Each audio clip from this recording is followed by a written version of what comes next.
हाय बच्चों, welcome to our channel. और फिर से आपका स्वागत है हमारे चैनल के ऊपर। और हम हैं चैप्टर सेमीकंडक्टर के अंदर। तो बेटा इस चैप्टर की बात करें तो ये भी सिलेबस में बहुत पहले से कटा हुआ है। आपके दो तीन मेजर टॉपिक्स हैं। एक तो आपका हो जाएगा सिंपल सा कि सेमीकंडक्टर होता क्या है। दूसरा उसके दो टाइप्स है, इंट्रिंसिक और एक्सट्रिंसिक। तीसरा डोपिंग है। डोपिंग करके बेटा बनता है आपका पी टाइप और एन टाइप, और उन दोनों को जोड़ते तो बनता है पी एन जंक्शन। और फिर उसका एक एप्लीकेशन है एम्पलीफायर। तो कुछ मेजर मेजर टॉपिक्स हैं आपके अंदर और बहुत छोटा चैप्टर है, तो इसको कैरी ऑन करते हो। दूसरी चैप्टर, इस चैप्टर के अंदर कोई भी न्यूमेरिकल नहीं है, तो इजीली आओगे करोगे चले जाओगे। दो तीन क्वेश्चन फिक्स है। एक रेक्टिफायर का क्वेश्चन हर बार आता ही आता है, और एक आपका पास पी जंक्शन के बारे में पूछ सकते हैं। तो दो तीन टॉपिक्स है, दो तीन क्वेश्चन है, और उसी में अपना चैप्टर खत्म हो जाता है। सबसे बड़ी बात, फिजिक्स का होते हुए भी न्यूमेरिकल नहीं, एक भी न्यूमेरिकल नहीं आता चैप्टर से ऊपर। तो इजिली अगर थोड़ा कर सकते हो इसको। ओके, तो स्टार्ट करते हैं। आपके पास देखते पहले एनसीईआरटी में क्या क्या दे रखा है, फिर वहीं से स्टार्ट करेंगे हम। तो बड़ा ये आपका एनसीईआरटी का चैप्टर है। बेसिकली कहते हैं चैप्टर नंबर 14, लास्ट चैप्टर है आपका सिलेबस का ये। और नाम है सेमीकंडक्टर डिवाइसेस, और साथ में आपके पास क्या, materials, devices and simple circuits. क्योंकि पुराना बुक था तो पूरा नाम था, बट अब इस बात है नाम में कुछ रह नहीं गया है खास, क्योंकि सिर्फ पढ़ना हमें सेमीकंडक्टर ही है अब। तो देखो अपना सबसे पहले तो आता है बेसिक से, बड़ा क्लासिफिकेशन पढ़ेंगे हम इसके अंदर, जिसको बोलते हैं बेटा सिंपल सा कि मतलब मटेरियल को किस तरह से क्लासिफाई करा जा सकता है। तो बेसिकली तीन टाइप से बड़ा क्या करते हैं, मटेरियल्स को हम क्लासिफाई करते हैं पढ़ाई में बचपन से ही। एक है आपका कंडक्टर, एक है आपका सेमीकंडक्टर, और एक है आपका इंसुलेटर। ये तीन टाइप का बेसिक क्या है क्लासिफिकेशन हम करते हैं। तो वही लिखा हुआ है बेटा पास, classification of metals, conductors and semiconductor. Metal मतलब कंडक्टर को ही बोलते हैं, ठीक है। सो इसको उठाते क्योंकि वैल्यूज बिल्कुल सेम ही रहेंगी हमारे लिए। तो let me get this one,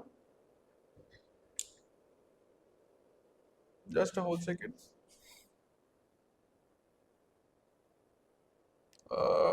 where we go, no not this one. जस्ट लिख लो बड़ा, फिर लिखवाते उसको वापस लेके आते हैं। तो बड़ा बेसिकली आप कंडक्टर को दो टाइप में, तीन टाइप में डिवाइड कर सकते हो। कोई भी मतलब मटेरियल्स हो गए, तो कोई भी मटेरियल हो आपका सिंपली डिवाइड कर दो उसको तीन पार्ट्स के अंदर। एक तो बड़ा आपका हो जाएगा सिंपल सा, इसको बोलते हैं कंडक्टर्स, ठीक है। चैप्टर नंबर 3 में भी पढ़ते हैं हम ये क्लासिफिकेशन बेसिकली। तो पहला तो हो गया कंडक्टर, बड़ा दूसरा क्या हो जाएगा सिंपल सा, आपका एक इंसुलेटर हो गया। बड़ा तीसरा होता है जो हमारा कहलाता है सेमीकंडक्टर। तो तीन टाइप के बेसिकली आपके कंडक्टर्स हो जाते हैं, ठीक है बेटा। एक तो हो गया कंडक्टर, दूसरा आपके पास इंसुलेटर, तीसरा क्या हो गया सेमीकंडक्टर। तीन टाइप के कंडक्टर्स हो जाते हैं। बेटा बेसिक प्रॉपर्टी की अगर बात करें इनके अंदर, तो देखो सबसे पहले सबसे मेन प्रॉपर्टी होती है वो होती है कोई चीज कंडक्टर होगा क्यों। देखो लॉजिकल बात है, कोई चीज कंडक्टर, कंडक्टर मतलब क्या होता है ना, कंडक्टर मतलब होता है जो हमारे चार्जेस को कैरी करवा दे, ठीक है। तो मटेरियल वही कंडक्ट कर सकता है जिसमें खुद में चार्जेस होने चाहिए। तो बेसिकली सबसे इंपॉर्टेंट टॉपिक मेरा निकल के आता है वो है कि इलेक्ट्रॉन्स होने चाहिए बेसिकली। क्योंकि मेटल्स हो गए, तो इसमें इलेक्ट्रॉन्स ही होते हैं जो चार्ज को कैरी कर सकते हैं। तो आपके पास जो प्रोटॉन्स होते हैं या फिर कोई पॉजिटिव चार्ज है, वो मेटल्स में या आपके मटेरियल में मूव नहीं करते। वो मूव कौन करता है, सिर्फ इलेक्ट्रॉन मूव करते हैं। इसीलिए अगर बात करें आपके पास, तो कंडक्टर बेटा क्या होता है अपने, अगर अब आपने पढ़ लिया होगा, केमिस्ट्री पढ़ी होगी, आपका चैप्टर बेटा आया होगा डी ब्लॉक, जहाँ पढ़ते हैं डी ब्लॉक के अंदर। तो डी ब्लॉक बेटा क्या पढ़ते हैं हम, कि हर एक मेटल के अंदर बहुत सारे क्या होते हैं, आपके जितने भी डी ब्लॉक एलिमेंट्स होते हैं, फेरस हो गया आपका, कोबाल्ट, निकल, कॉपर, जिंक, ये सारे सारे जो एलिमेंट्स हैं, इन सब के पास बहुत सारे क्या होते हैं, फ्री इलेक्ट्रॉन्स होते हैं। फ्री इलेक्ट्रॉन मतलब वो इलेक्ट्रॉन्स जो बॉन्डिंग में पार्टिसिपेट नहीं कर रहे, सिर्फ खाली बैठे हुए हैं। तो जो खाली बैठे हुए इलेक्ट्रॉन्स होते हैं उनसे हम करंट कैरी करवा सकते हैं। तो बेटा बेसिकली क्या होता है, कंडक्टर्स कैरी करते हैं, carry a large number of, a large number of free electrons, ठीक है ना। बेसिक डेफिनेशन यही होती है इसके अंदर कि कंडक्टर्स वो मटेरियल जिसके अंदर बहुत सारे ऐसे इलेक्ट्रॉन्स होंगे जो फ्री बैठे हुए हैं, जो किसी बॉन्डिंग में पार्टिसिपेट नहीं कर रहे। तो अगर बॉन्डिंग में पार्टिसिपेट नहीं करेंगे तो हम उससे कोई ना कोई काम करवा सकते हैं। जैसे मान लो घर में कोई खाली बैठा हुआ इंसान हो, जैसे मान लो आप ही, जैसे मान लो संडे को छुट्टी करते हो आप लोग घर पे, तो मम्मी क्या करती है, जा सब्जी लेके आ जा, सामान लेके आ जा, तो ये सब होता है ना। तो जो इंसान अगर घर में खाली बैठा हुआ होगा, तो फिर उससे एक्स्ट्रा करिकुलर एक्टिविटीज कराई जाती है। तो यहाँ भी क्या है, मेन इलेक्ट्रॉन का काम क्या है, बॉन्डिंग करना। अगर वो बॉन्डिंग में पार्टिसिपेट नहीं करेंगे फिर करना क्या पड़ेगा, बाकी काम करने पड़ेंगे, उसको हीट हीट कंडक्टिविटी करनी पड़ेगी, कलर शो करना पड़ता है, करंट कैरी करना पड़ेगा, मैग्नेटिक प्रॉपर्टी शो करनी पड़ती है। तो बहुत सारी ऐसी प्रॉपर्टीज हैं जो ये फ्री इलेक्ट्रॉन, जो खाली बैठे हुए इलेक्ट्रॉन्स हैं उनसे कराई जाती है हमारे पास, ठीक है। बड़ा दूसरी बात करें इंसुलेटर की, तो बड़ा इंसुलेटर में क्या होगा आपके पास, सिंपल सा कि ये वो मटेरियल्स होते हैं जिनमें एक भी इलेक्ट्रॉन ऐसा नहीं जो खाली बैठा हुआ, ठीक है, सारे के सारे बिजी होते हैं एक्चुअली में। तो बड़ा ये कहलाते हैं आपके पास डू नॉट कंटेन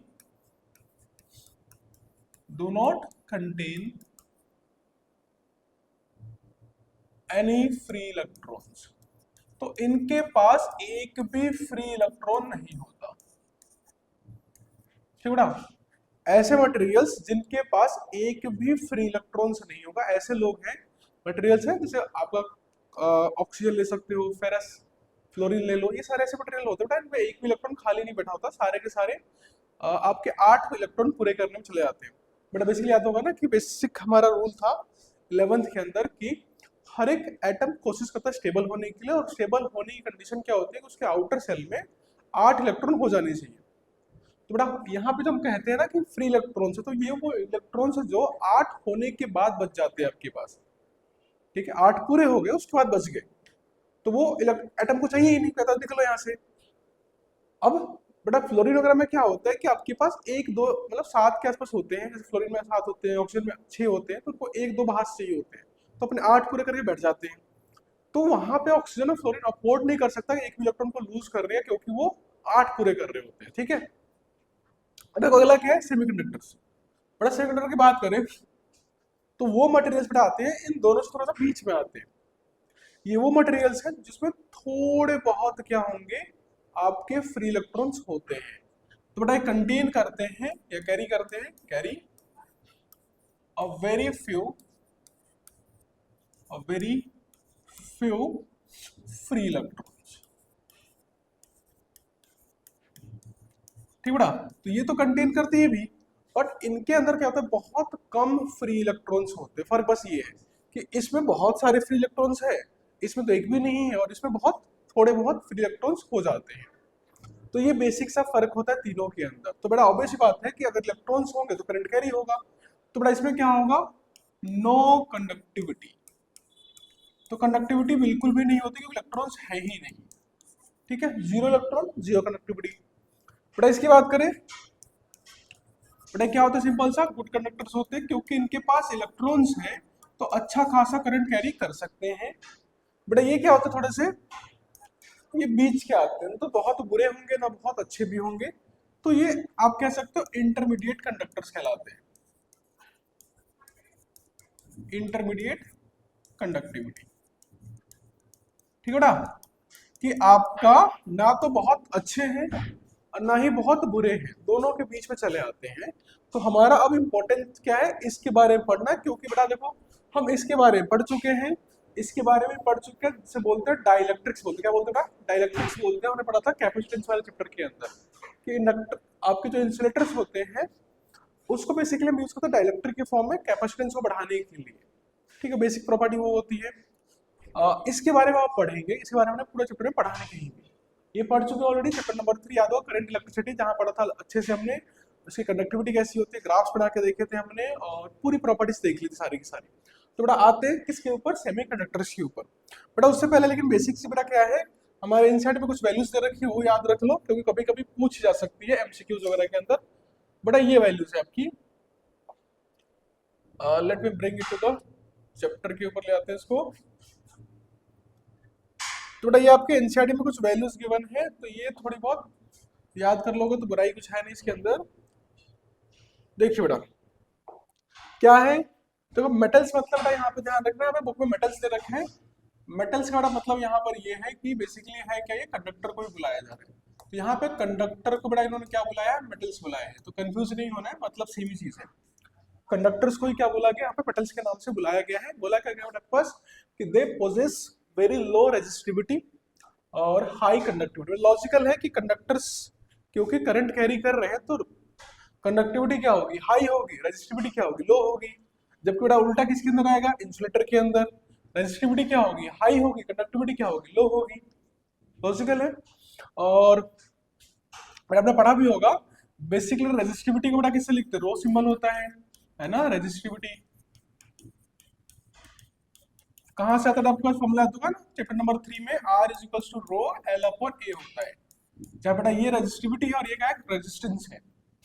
बेटा एक और पढ़ा था वहीं पे हमने कि कंडक्टिविटी को सिग्मा से लिखते हैं और होता क्या है, 1 अपॉन रो।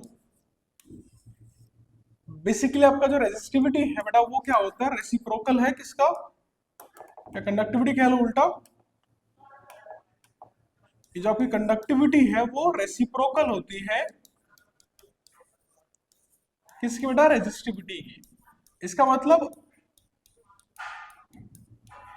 जिसकी रेजिस्टिविटी ज्यादा होगी उसकी कंडक्टिविटी क्या होगी, कम हो जाएगी, और जिसकी रेजिस्टिविटी कम होगी उसकी कंडक्टिविटी क्या होगी, ज्यादा। एक दूसरे के रेसिप्रोकल होते हैं।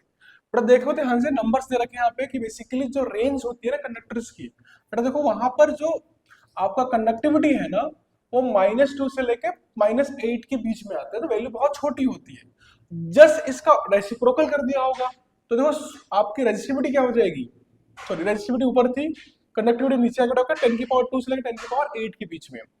बेटा बात करें सेमीकंडक्टर की, तो बेटा उसकी रेजिस्टिविटी और कंडक्टिविटी की वैल्यूज भी क्या होंगे, रेसिप्रोकल एक दूसरे की, कि -5 से लेकर +6 तक जाती है और ये +5 से लेकर -6 तक जाती है, बिल्कुल उल्टी चलेगी। और बेटा इंसुलेटर की बात करें तो जाएगी 10 की पावर 11 से लेकर 10 की पावर 19 तक, या -11 से लेकर -19 तक। तो ये कुछ वैल्यूज बेटा आपके पास कंडक्टिविटी, सॉरी रेजिस्टिविटी और कंडक्टिविटी की, ये थोड़ी बहुत आपको याद होनी चाहिए क्योंकि एग्जाम में कभी पूछ लेते हैं, ठीक है। तो आप ये रेंज याद कर लोगे दोनों के दोनों, किसी रेजिस्टिविटी का याद कर लो बेटा आपके पास, उसी से उल्टा करके क्या निकाल लोगे, कंडक्टिविटी निकाल लोगे, ठीक है। जस्ट उल्टा कर दो, पावर को चेंज कर दो, आपकी कंडक्टिविटी निकल के चली आती है, ठीक है। बेसिक चीजें तो पढ़नी थी आपको, ओके ओके। बेटा अब जो है ना बेटा वो है आपके पास टाइप्स ऑफ सेमीकंडक्टर, या सिंपली कहते हैं आपके पास क्लासिफिकेशन ऑफ सेमीकंडक्टर, क्या बोलते हैं, क्लासिफिकेशन ऑफ सेमीकंडक्टर, ठीक है। हाँ। या फिर बेटा देखो वापस आते हैं,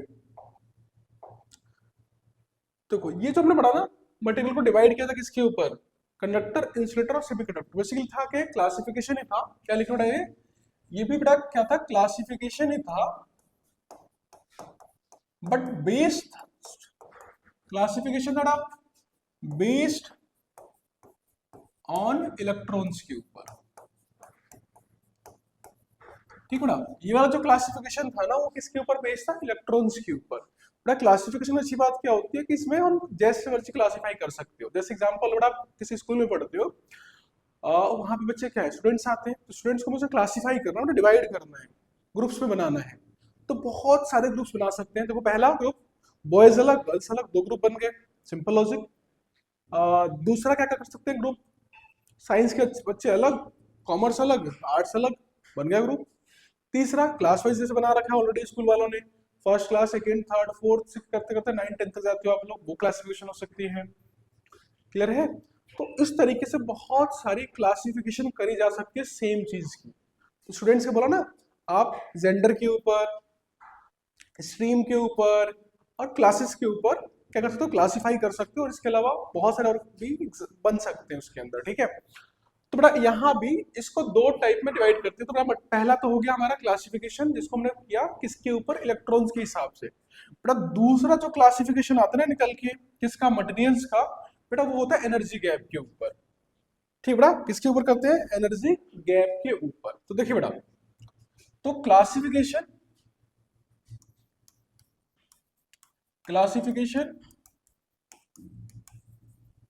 ऑफ मटेरियल्स, या रुक जाओ, ऐसे लिख लो बेटा आप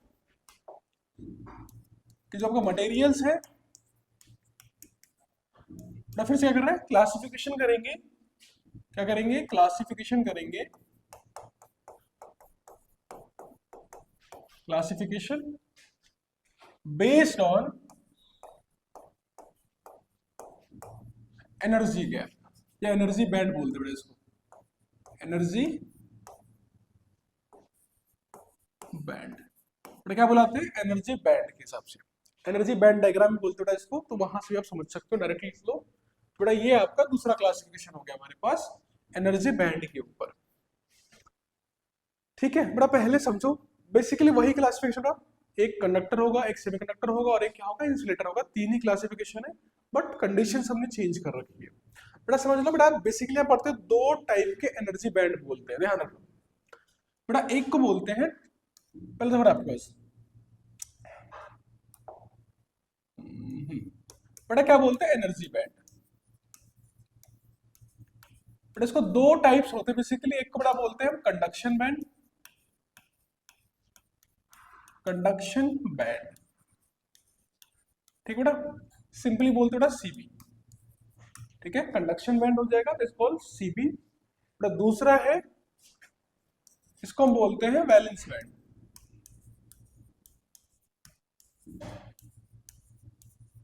बेटा क्या बोलते हैं, वीबी। एक हो गया कंडक्शन बैंड, बेटा एक क्या होता है, वैलेंस बैंड। समझाते मतलब होता है क्या, समझाएंगे कैसे डिवाइड करा जाता है। तो बेटा देखो ध्यान से, पहली चीज बेटा देखो, यहाँ पे बैंड बोला जाता है, बैंड, एनर्जी बैंड। क्या बोलते हैं, एनर्जी का बैंड बोलते हैं। बेटा बैंड का मतलब होता है यहाँ पे रेंज, एनर्जी का एक रेंज है। क्या है, एनर्जी का एक रेंज होता है, उस रेंज को बेटा बोलते हैं बैंड। क्या बोलते हैं, बैंड। जैसे एग्जांपल देखो बेटा, मान लो आपके पास कोई स्कूल में एग्जाम होता है, जैसे मान लो आपके फाइनल एग्जाम होने वाले, जैसे प्री बोर्ड हो रहा है, फिर फाइनल बोर्ड होगा। तो मान लो आपके पास मार्क्स दिखा रहे हैं 0, फिर 20, फिर दिखा रहे बेटा कितना 40, फिर बेटा क्या ले रहे हैं 60 ले लेते हैं, फिर बेटा 80 आ गया, फिर क्या आ गया आपके पास 100। ये हमने मार्क्स को प्लॉट कर दिया प्लॉट। तो देखो अगर मैं कहूंगा कि किसी बच्चे के 80 मार्क्स आए, क्या बचे 80 मार्क्स वाले बच्चे खड़े हो जाओ, बिल्कुल एग्जैक्ट 80 मार्क्स वाले बच्चे खड़े हो जाओ एक साथ, ठीक है। तो हम अपने को मार्क्स का एक पर्टिकुलर नंबर बोल रहे हैं, ठीक है। लेकिन अगर मैं कहूंगा नहीं, जिन बच्चों के नंबर बेटा क्या है 100 से लेके 80 तक आए हैं, क्या कह रहा हूं मैं कि जिन बच्चों के मार्क्स 80 से लेके 100 के बीच में आए, वो बच्चे खड़े हो जाओ। कितने बच्चे हो काउंट कर लेते हैं हम। तो देखो यहाँ पे मैंने एक स्पेसिफिक नंबर नहीं बोला 80 90 कुछ नहीं, मैंने बोला एक रेंज दी कि इस और इसके बीच में जो बच्चे हैं ना वो खड़े हो जाओ, ठीक है। तो जब भी हम किसी चीज की रेंज देते हैं ना, क्या देते हैं, रेंज देते हैं, तो बेसिकली क्या हो रहा है आपके पास, यहाँ पे 80 वाला बच्चा भी खड़ा होगा, 81 वाला भी होगा, 82 भी, 83, 84, 85, 86 करते हुए 90 तक सारे खत्म। जितने बच्चे होंगे बेटा सब आएंगे इसके अंदर, ठीक है ना। तो देखो बेसिकली क्या बन गया है, ये हमें बन जाता है बैंड बोलते हैं इसको। जब एक रेंज मिलती है ना, उस रेंज में सारे नंबर अवेलेबल होते हैं हमारे पास। बेसिकली 80 वाला भी आएगा, 81 वाला भी आएगा, 81.5 भी आएगा। तो 80 और 100 के बीच में जितने भी नंबर्स होंगे वो सब आएंगे। तो बेटा बेसिकली देखने में क्या लगता है कि बैंड लगता है, क्या लगता है, बैंड बोलते हैं। जैसे बैंड बांधते हैं ना, जैसे क्या कहते हैं उसको, फ्रेंडशिप बैंड होता है, थोड़ी सी थिकनेस होती है, थोड़ी चौड़ी होती है ना। तो यहाँ भी बेटा आपके पास जब उसको ग्राफ पे बनाते हैं ना, तो एक पूरी की पूरी एक चौड़ी सी पट्टी मिलती है। इस चौड़ी सी पट्टी को, या चौड़ी सी आप क्या कह सकते हो, एक विड्थ जो होती है ना, इसको बेटा बोलते हैं बैंड। क्या बोलते हैं, बैंड। तो बेटा यहाँ भी जब बोल रहे हैं ना कंडक्शन बैंड और वैलेंस बैंड, तो कंडक्शन बैंड मतलब है कि आपके पास एनर्जी का एक रेंज मिलेगा। क्या मिलेगा, एनर्जी का एक रेंज, इस वैल्यू से लेकर इस वैल्यू तक। सेम बेटा आपके पास वैलेंस बैंड क्या है, बेटा आपके पास एक एनर्जी का बैंड है, मतलब एनर्जी का एक रेंज है, ठीक है। तो इसी को बेटा बोलते हैं बैंड। समझाते और अच्छे से देखो बेटा, देखो ध्यान से क्या होता है कि मान लेते हैं कैसे समझाया जाए, देखिए बेटा देखो पहले कंडक्शन बैंड। बेटा देखो कंडक्शन बैंड का मतलब बेटा होता है आपके पास, बेटा सिंपली क्या करता है, कंडक्शन बैंड रिप्रेजेंट करता है, इट रिप्रेजेंट्स बेटा, represent range of energy, range of energy, ठीक बेटा। किसकी रेंज होगी, एनर्जी की रेंज होगी, for which an electron can conduct electricity, conduct electricity। But हम क्या कह रहे हैं कि ऐसी रेंज है ना एनर्जी की, अगर वो एनर्जी इलेक्ट्रॉन के पास हुई तो इलेक्ट्रॉन फिर कंडक्शन कर सकता है। एग्जाम्पल तौर पे देखिए आपके पास, मान लेते हैं कि हम कह रहे हैं कि मान लो रेंज लेते हैं कि अगर एनर्जी है ना इतनी हुई, कितनी बेटा मान लो 10 से 15 के बीच में, एग्जाम्पल जूल बहुत छोटी वैल्यूज होती है बट हम लेके चल रहे हैं जूल के अंदर। नॉर्मल एनर्जी जो इलेक्ट्रॉन्स होती है इलेक्ट्रॉन वोल्ट में निकल के आती है, किसमें, इलेक्ट्रॉन वोल्ट में। वैसे भी आप एग्जांपल के तौर पे प्रॉपर एक बड़ा नंबर ले रहा हूँ जूल के टर्म में, ठीक है। तो हमने क्या बोला कि अगर एनर्जी कितनी होनी चाहिए बेटा, 10 से 15 जूल के बीच में। कितनी होनी चाहिए, 10 से 15 जूल के बीच में, मतलब 10 भी हो सकती है, 11 भी, 12 भी, 13 भी, 14 भी, 15 भी। अगर एनर्जी इनके बीच में हुई, किसके पास, इलेक्ट्रॉन के पास, तो वो इलेक्ट्रॉन क्या कर सकता है, कंडक्ट कर सकता है। अगर किसी इलेक्ट्रॉन के बाद 10 से 15 जूल के बीच की एनर्जी होगी ना, तो फिर वो इलेक्ट्रॉन आपका करंट कैरी कर सकता है। Simple logic. हमें मतलब नहीं इलेक्ट्रॉन कहाँ का पार्ट है, वो वैलेंस बैंड में है, बॉन्ड किधर, कहाँ, उससे मतलब नहीं। सिंपल लॉजिक है, अगर किसी इलेक्ट्रॉन के पास इतनी एनर्जी है तो फिर वो करंट कैरी कर सकता है। सिंपल लॉजिक, ठीक है। तो बेटा उस एनर्जी की रेंज को बोलते हैं हम कंडक्शन बैंड। बेटा बस बता क्या रहा है कि जो इलेक्ट्रॉन आपके करंट कैरी करने वाले हैं ना, उनके पास कितनी एनर्जी होती है, कितनी एनर्जी होनी चाहिए। कंडक्शन बेटा उसी को दिखाता है, रिक्वायरमेंट। जैसे मान लो आपके पास आप एग्जांपल दोगे, नीट का एग्जाम दोगे या फिर आप दोगे किसका, जेई का एग्जाम दो या सीयूटी का एग्जाम दो, तो बेटा वहां पे क्या कट ऑफ आती है, क्या आती है, कट ऑफ आती है। कोई इसके ऊपर क्रॉस कर जाओ तो आप एलिजिबल एडमिशन लेने के लिए। तो बेटा यहाँ भी कंडक्शन बैंड जो है ना, वो एक एनर्जी की वैल्यू बताता है कि इसके ऊपर जाने पर आप करंट कैरी कर सकते हो, मतलब आप एलिजिबल हो जाते हो, ठीक। बेटा दूसरा कौन है, वो है वैलेंस बैंड। बेटा क्या है वो, वैलेंस बैंड है। बेटा वैलेंस बैंड दिखाता है कि आपकी औकात कितनी है। मतलब जैसे मान लो कट ऑफ मान लेते आता नीट का इस बार, जैसे मान लेते 650 आ गया, बहुत बड़ा छोटी वैल्यू बोलते, मान लो 700 मान लेते, 680 मान लेते, कितना मान लेते हैं 680। That is the cut off किसकी, आपकी नीट की मान लेते एडमिशन के लिए। मतलब एग्जाम नहीं हुए, आपका भी पेपर चल रहा है, मतलब आप टेस्ट वगैरह दे रहे हो और आपके नंबर्स कितने निकल के आ रहे हैं बेटा, वो जो नंबर आपके निकल के आते हैं, जैसे मान लो 450 निकल के आ रहे हैं, 500 निकल के आ रहे हैं, 550 निकल के आ रहा है, 600 निकल के आ रहा है। तो जो भी आपका नंबर एक्चुअली में निकल के आ रहा है ना, मान लेते 400 से लेके आपका 600 के बीच में जो नंबर निकल के आ रहा है बेटा, वो कहलाता है वैलेंस बैंड। मतलब आपकी खुद की एनर्जी कितनी है, मतलब आप कहाँ पे खड़े हो, कट ऑफ कहाँ पर है 680, आप कहाँ पे हो 400 से 600 के बीच में। तो उस तरह से बेटा आपके पास इलेक्ट्रॉन्स में आता है। जैसे मान लो बेटा एफई का एटम, बेटा क्या है आपके पास, एफई ले लेते हैं, क्या लेते हैं, एफई ले लेते हैं। तीन एग्जांपल लेता हूँ फटाफट। बेटा मान लेते हैं क्या लेते हैं, एफई ले लेते हैं।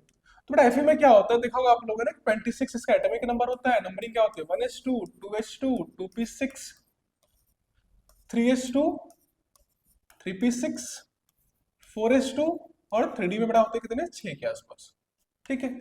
तो बेसिकली आपके पास आउटर सेल ये दोनों हो गए हमारे पास, ये दोनों बेटा आउटर में काउंट होते हैं। कहाँ काउंट होते हैं, आउटर सेल में काउंट होते हैं। तो बेटा ऑब्वियस बात है ये दोनों आउटर सेल है। तो बेटा देखो ये है आपका डी ब्लॉक, ये कौन सा एस ब्लॉक, क्योंकि एक डी में और एक कहाँ बेटा एस में बैठा हुआ है, इसीलिए बोल रहे हैं कि देखो। तो ये बेटा आपके पास वैलेंस इलेक्ट्रॉन हो गया, बेटा क्या हो गया, वैलेंस इलेक्ट्रॉन्स हो गए। बेटा क्या हो गया आपके, ये वैलेंस इलेक्ट्रॉन्स, ये दो क्या है आपके, वैलेंस इलेक्ट्रॉन है, ठीक। अब देखिए ध्यान से, ये जो वैलेंस इलेक्ट्रॉन्स है ना आपके पास, इनके पास कितनी एनर्जी है, इनकी खुद की एनर्जी कितनी है। बेसिकली बेटा ये डोनेट करता है energy of electrons in there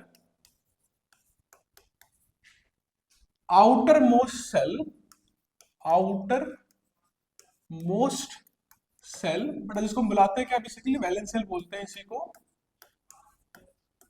valence shell, ठीक है, इन एन एटम। तो किसी एटम के अंदर जो आउटर मोस्ट सेल है ना, उस सेल के अंदर इलेक्ट्रॉन के पास एनर्जी कितनी है बेटा, उस एनर्जी को बोलते हैं वैलेंस बैंड। बैंड क्यों बोल रहे हैं बेटा, आपको फिर से देखो ध्यान से, क्योंकि यहाँ पे दो अलग अलग ऑर्बिटल हो सकते हैं। तो बेटा मान लो इसकी एनर्जी अलग होगी, इसकी एनर्जी क्या होगी, अलग होगी। तो लेट अज्यूम कर लेते हैं कि इसकी बेटा 8 के आसपास है और इसकी कितनी 10 जूल के आसपास है। तो बेटा हो क्या रहा है कि फेरस के अंदर जो एनर्जी है वो 8 से 10 के बीच में आ रही है।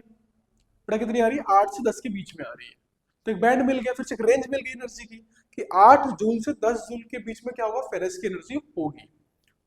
ठीक है बेटा, दूसरा एग्जांपल लेते हैं। क्या ले ले? ऑक्सीजन ले लेते हैं। बेटा मान लो O2 है या ऑक्सीजन ले लेते हैं। क्या लेते हैं? ऑक्सीजन ले लेते हैं। ओके, तो बेटा ऑक्सीजन का एटॉमिक नंबर कितना होता है? 8। तो ये इसका एटॉमिक नंबर बेटा 8, नंबर क्या हो जाएगा? 1s2 2s2 2p4, 4 4 8। ठीक है बेटा, तो देखो इसकी आउटर सेल कौन सी हो गई? ये वाली। एक एस में और एक कहाँ बेटा? पी के अंदर है। तो अगर यहाँ देख बेटा एनर्जी के लेवल के हिसाब से, तो देखो बेटा आपके पास मान लो इसके पास 2 जूल की एनर्जी है, और बेटा मान लेते इसके पास लगभग 3 जूल के आसपास एनर्जी है। बेटा फिर एक रेंज मिल गया 2 से 3 का, मिल गया ना? कितना? 2 से 3 का। बेटा एक और एग्जांपल लेता हूँ मैं, यहाँ पे जगह मिल जाता हूँ। हाँ देखो बेटा एग्जांपल ले लेते हैं किसका? सिलिकॉन का। चलो थोड़ा सिलिकॉन कार्बन के नीचे ही आता है, और 6 और 12 14 होता है इसका। बट इसका एटॉमिक नंबर ऐसा कुछ 14 होता है। तो देखो बेटा क्या होगा? 1s2 2s2 2p6 कितने हो गए? 8। बेटा 3s2 10, और फिर आपका होगा 3p4। ठीक है बेटा, तो ये आपका हो गया। बट अगर यहाँ पे आउटर सेल की बात करो, कितने दिख रहे हैं आपके पास इलेक्ट्रॉन? 6 इलेक्ट्रॉन्स। देखो ध्यान से बेटा, एक जो है वो एस के अंदर है, थर्ड में मान लेते हैं। इसका अंदर बेटा कितने की है? 6 जूल ले लेते हैं। बेटा इसके मान लेते हैं 8 जूल के आसपास। ठीक है, ये आपकी रेंज हो गई। ठीक है, तो इलेक्ट्रॉन जब अपने आउटर सेल में प्रेजेंट है, क्योंकि ध्यान रखना, केवल नोट कर लो ध्यान से एक चीज कि चाहे कुछ भी हो जाए, only electrons in outer shell participate in conductivity. ठीक है बेटा, कंडक्टिविटी के अंदर सिर्फ और सिर्फ वही इलेक्ट्रॉन जो बाहर की साइड होते हैं ना, आउटर सेल में होते हैं, सिर्फ वही पार्टिसिपेट करते, और कोई पार्टिसिपेट नहीं करता। ध्यान रखना, जैसे आपका याद होगा 11th में पढ़ा था कि बॉन्डिंग के अंदर भी कौन पार्टिसिपेट करता है? सिर्फ आउटर वाले, अंदर वालों को कोई मतलब नहीं होता, वो पूरे होते, भर चुके होते, वो शांति से अपना जीवन काट रहे होते। दिक्कत होती है बाहर वालों को। तो ये ही आपके बेटा क्या होता है? करंट कैरी कर सकते हैं। आया समझ में? देखो फिर से, कंडक्शन बैंड दिखा रहा है रिक्वायरमेंट, कट ऑफ कितनी है, कितनी एनर्जी आपके पास होगी तब आप एलिजिबल हो करंट कैरी करने के लिए। हमने 3 एग्जांपल कर लिए, एक लिया हमने फेरस का, एक लिया ऑक्सीजन का, और एक लिया हमने बेसिकली सिलिकॉन का। बेटा 3 एग्जांपल किस लिए? देखो समझ लो बेटा, फेरस एग्जांपल था कंडक्टर का। बेटा फेरस एग्जांपल था कंडक्टर का। ठीक है बेटा, बेटा ऑक्सीजन एग्जांपल था इंसुलेटर का। पढ़ा होगा ना आपने, ऑक्सीजन करंट कैरी नहीं करता। ठीक है बेटा, और जबकि सिलिकॉन है ना बेटा, वो एग्जांपल था सेमीकंडक्टर का। वो लिखा दो मैं कहां से निकाल के लाते हैं हम इसको। तो बेटा ये था एग्जांपल आपका सेमीकंडक्टर का। ठीक है बेटा, तो ये 3 अलग अलग एग्जांपल मैंने दिए ताकि समझ में आ जाए वो क्या हुआ बेसिकली। तो एक कंडक्टर, एक आपका इंसुलेटर, बेटा एक क्या होगा आपके पास? सेमीकंडक्टर। अब देखो इसी को बनाते हैं एक साथ हम, कहाँ पे? ग्राफ पे, जो बेसिकली आपको सामने बनानी है वो ग्राफ ये बनाना होता है। देखो ध्यान से क्या, देखिए बेटा ये लाइन खींचा हमने, दोबारा से खींच देते हैं, एक सेकंड रुक जाओ। बेटा मान लो ये लाइन खींच दी हमने। बेटा ये जो लाइन दिखा रही है ना, बेसिकली दिखाती है एनर्जी को। किसको दिखाती है बेटा? ये दिखाती है एनर्जी को। बेटा किसको दिखा रही है? बेसिकली दिखा रही है एनर्जी को। अब देखिए ध्यान से वापस, किसको दिखा रही है? एनर्जी को। बेटा पहले लेते हैं हम किसको? कंडक्टर को। बेटा किसकी ले रहे हैं? कंडक्टर की। देखिए ध्यान से, बड़ा ही बताया कि रिक्वायरमेंट जो है ना एनर्जी की, वो कितने की है लगभग? वो है 10। लिखवाया था ना एग्जाम्पल जब स्टार्टिंग में, तो उसको पढ़ लेते हैं कि जो रिक्वायरमेंट है आपका कंडक्शन बैंड, मतलब जो इलेक्ट्रॉन्स करंट कैरी करने वाले हैं, उनकी रिक्वायरमेंट होनी चाहिए 10 से 15 जूल के बीच में।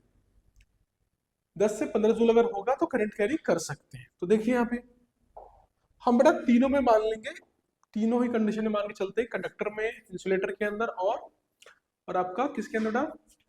सेमीकंडक्टर में, कि 10 जूल की रिक्वायरमेंट है। ये एग्जांपल के तौर पे वैल्यू अलग अलग होती है हर एक के अंदर। मान लो कि तीनों में बेटा रिक्वायरमेंट कितने की है? कि 10 से 15 जूल के बीच है। मतलब बेटा मान लो कि यहाँ पे बैठा हुआ है कौन आपका? बेटा ये आपका है कंडक्शन बैंड। बेटा क्या है आपका? ये आपका था कंडक्शन बैंड। बट आगे देखो, फिर आप लेते हैं सेमीकंडक्टर। सेमी कंडक्टर ले लेते हैं, ठीक है बेटा। मान लो बेटा यहाँ भी रिक्वायरमेंट क्या है, बिल्कुल सेम ही है कि आपका कंडक्शन बैंड ऊपर बैठा हुआ है, ठीक है बेटा, ये कंडक्शन बैंड है।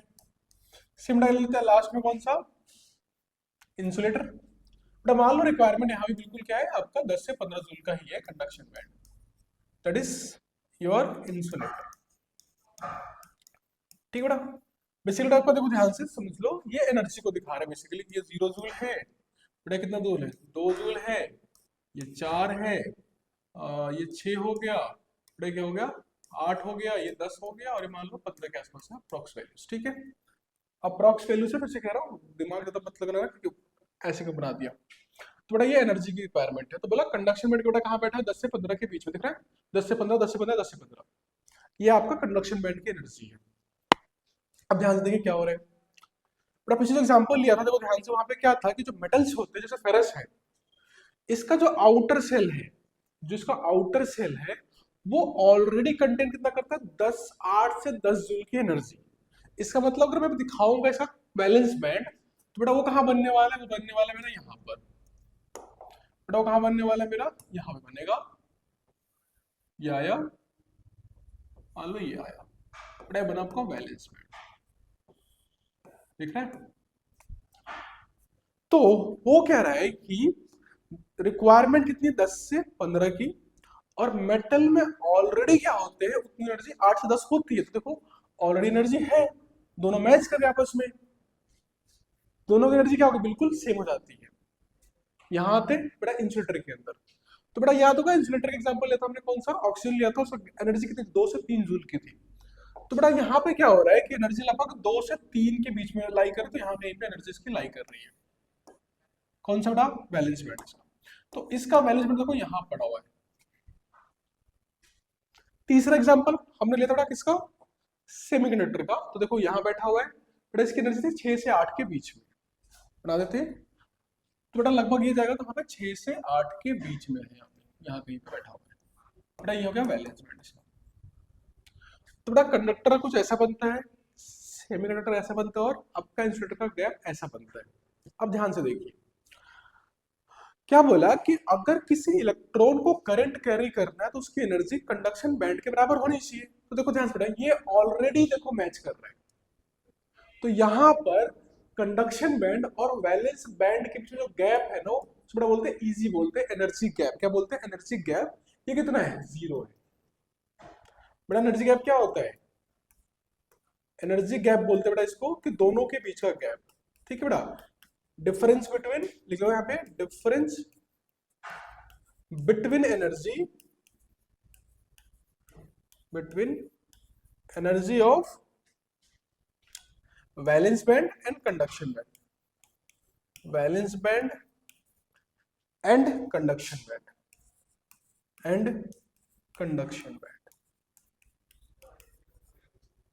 ठीक बेटा। बेटा इस एनर्जी गैप को हम बोलते हैं ई, और स्मॉल जी लगा देते हैं, ईजी। बेटा दिख रहा है साफ साफ कि मेटल्स के अंदर या कंडक्टर्स के अंदर जो गैप होता है 0 होता है, मतलब इलेक्ट्रॉन के पास खुद से ऑलरेडी उतनी एनर्जी है जितनी चाहिए थी। इसीलिए कंडक्टर अच्छे होते हैं, क्योंकि इनको बाहर से कुछ दिए बिना भी कंडक्टिविटी कर सकते हैं। बेटा यहाँ देखिए क्या इंसुलेटर है, बेटा यहाँ देखो एनर्जी गैप बहुत ज्यादा है, ये यहाँ बैठा हुआ है और ये यहाँ बैठा हुआ है, दिस इज योर इजी। तो इंसुलेटर के अंदर गैप बहुत ज्यादा होता है। अब देखो ध्यान से, बड़ा हम दिखाते हैं डॉट से इलेक्ट्रॉन्स को दिखाते हैं। बड़ा होता क्या है कि बेसिकली डॉट्स दिख रहे हैं आपके पास, आप अज्यूम कर लो कि इलेक्ट्रॉन्स, बड़ा क्या है आपके पास,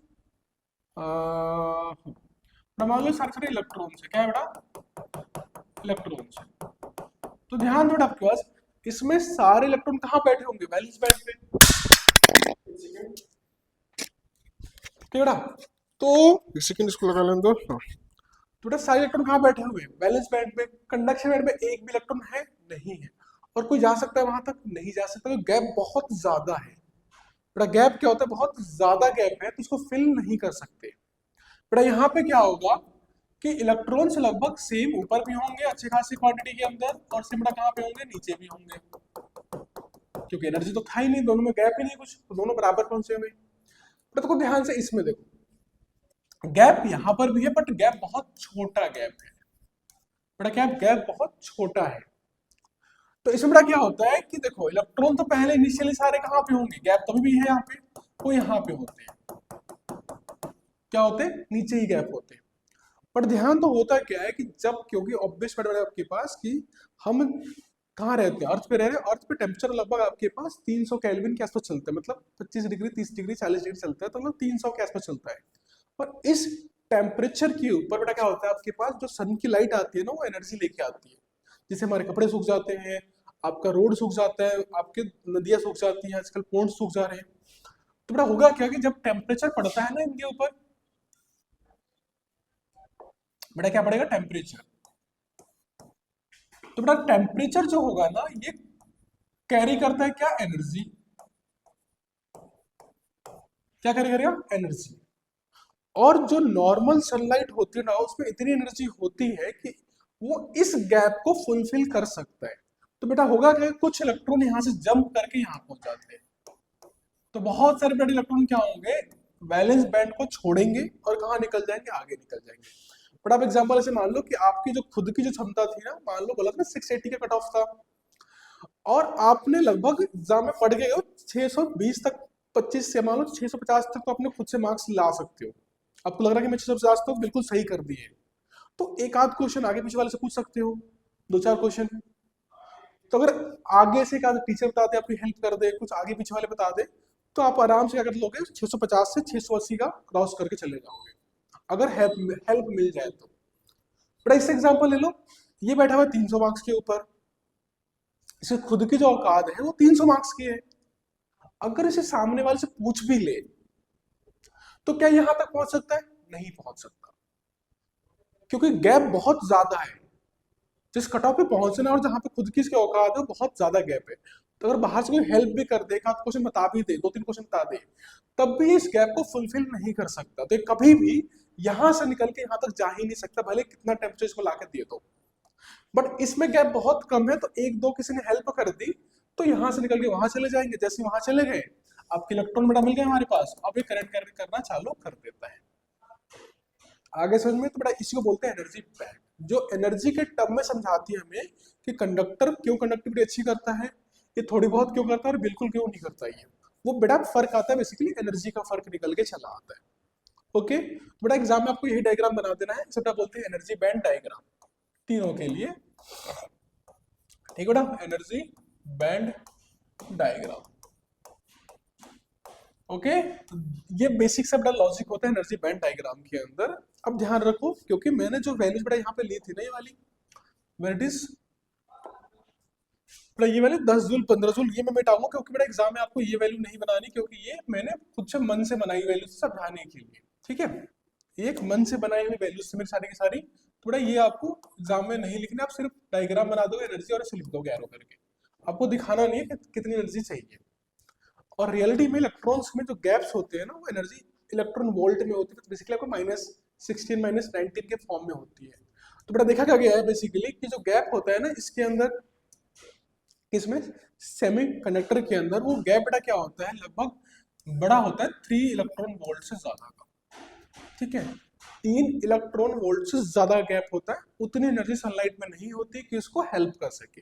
बेटा यहाँ पे जो इजी की वैल्यू थी ना बेटा, वो लगभग होती है लेस देन 3 इलेक्ट्रॉन वोल्ट, ठीक है, बड़ा फर्क यही है कि आपका कंडक्शन के अंदर, सॉरी सेमीकंडक्टर के अंदर गैप 1.5 इजी से कम होगा और इसमें ज्यादा होता है, और ये गैप आपका सनलाइट फुलफिल कर सकता है, मतलब आस पड़ोस वाले आपकी हेल्प कर सकते हैं, इसकी हेल्प कोई नहीं कर सकता, गैप बहुत ज्यादा है, गरीबी कुछ ज्यादा ही है यहाँ पे।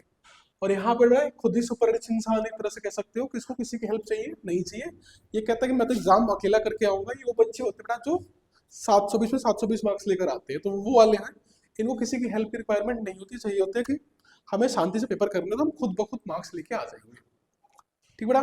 तो ये बेसिक से आपका फर्क हो गया तीनों ही पार्टिकल्स के अंदर, ये नंबर याद रखने हैं क्योंकि एग्जाम में आपके एमसीक्यू में पूछ लेते हैं कि किसमें कितना गैप होता है। ओके गुड, ठीक है, तो बेटा अब आते हैं आगे। तो बेटा एंसर की बात करो, देखो सेम ग्राफ बना रखा है इन्होंने भी। सपोज आगे या पीछे कहीं दे रखा होगा ग्राफ, एक सेकंड ढूंढ के दिखाते हैं। बड़ा वही दे रखा है एग्जांपल आपके पास, दिख रहा है? ये एनर्जी गैप्स बना रखे इन्होंने अलग अलग, देखो बड़ा ये आ गया आपके पास, दिख रहा है? ठीक बेटा, देखो यहाँ पे ध्यान से बेटा, ये वाला जो पार्ट दे रखा है इन्होंने, ये दे रखा है सेमीकंडक्टर है। बेटा ये क्या है आपके पास, ये आपका एग्जांपल किसका है, ये आपका है इंसुलेटर का, गैप 3 इलेक्ट्रॉन वोल्ट से, सॉरी उल्टा बोल देगा मैंने, सॉरी ये सेमीकंडक्टर हो गया क्योंकि देखो गैप छोटा है 3 इलेक्ट्रॉन वोल्ट से। बेटा ये आपका इंसुलेटर हो गया, और दिखा भी रखा होगा, हाँ बेटा देखो सी क्या है आपका, सेमीकंडक्टर है, और बी वाला बेटा क्या आपका इंसुलेटर हो गया। बेटा ये वाला क्या हो गया आपके पास, जो दिख रहा होगा ये आपका क्या है, कंडक्टर है। जो हमने बनाया बिल्कुल वही ग्राफ है, आप अच्छे से बना लोगे वहां पे, ठीक है बेटा? तो उस तरह से आपको ग्राफ्स को बना देना है, ठीक है बेटा? ओके, डन, ठीक है बेटा। अब आते हैं बेटा किसके ऊपर हम, ये तो हो गया मटेरियल्स पढ़ लिया हमने 3 टाइप के, बेसिकली कंडक्टर, सेमीकंडक्टर और इंसुलेटर। उसके 2 टाइप से क्लासिफिकेशन कर लिया, इलेक्ट्रॉन के बेसिस के ऊपर और बेटा गैप्स के बेसिस के ऊपर। अब बेटा आते हैं जो हमारा मेन चैप्टर है दैट इज सेमीकंडक्टर, उस पर स्टार्ट करते हैं, ठीक है? जो हमारा मेन है बेटा सेमीकंडक्टर, उसको पकड़ लेते हैं हम। बेटा क्लासिफिकेशन है बेसिकली, बेटा देखो एक बहुत ही बेसिक क्लासिफिकेशन है जो हम कभी भी बहुत कम ही पढ़ते हैं, क्योंकि ये बहुत ही नॉट सो गुड एग्जाम्पल, ठीक है? बट लिख लो, may be it can be. देखो ध्यान से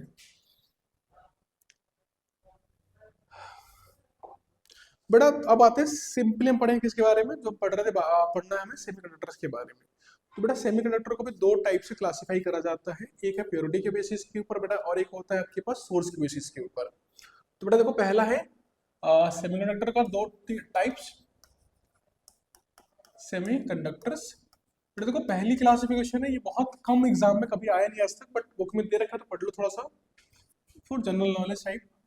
बेटा इसको बोलते हैं हम सिंपल सा based on, based on, sorry classification लिखना भूल गया मैं, तो लिख देते क्लासिफिकेशन पहले।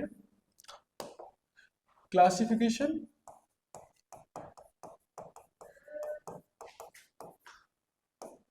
बेस्ड ऑन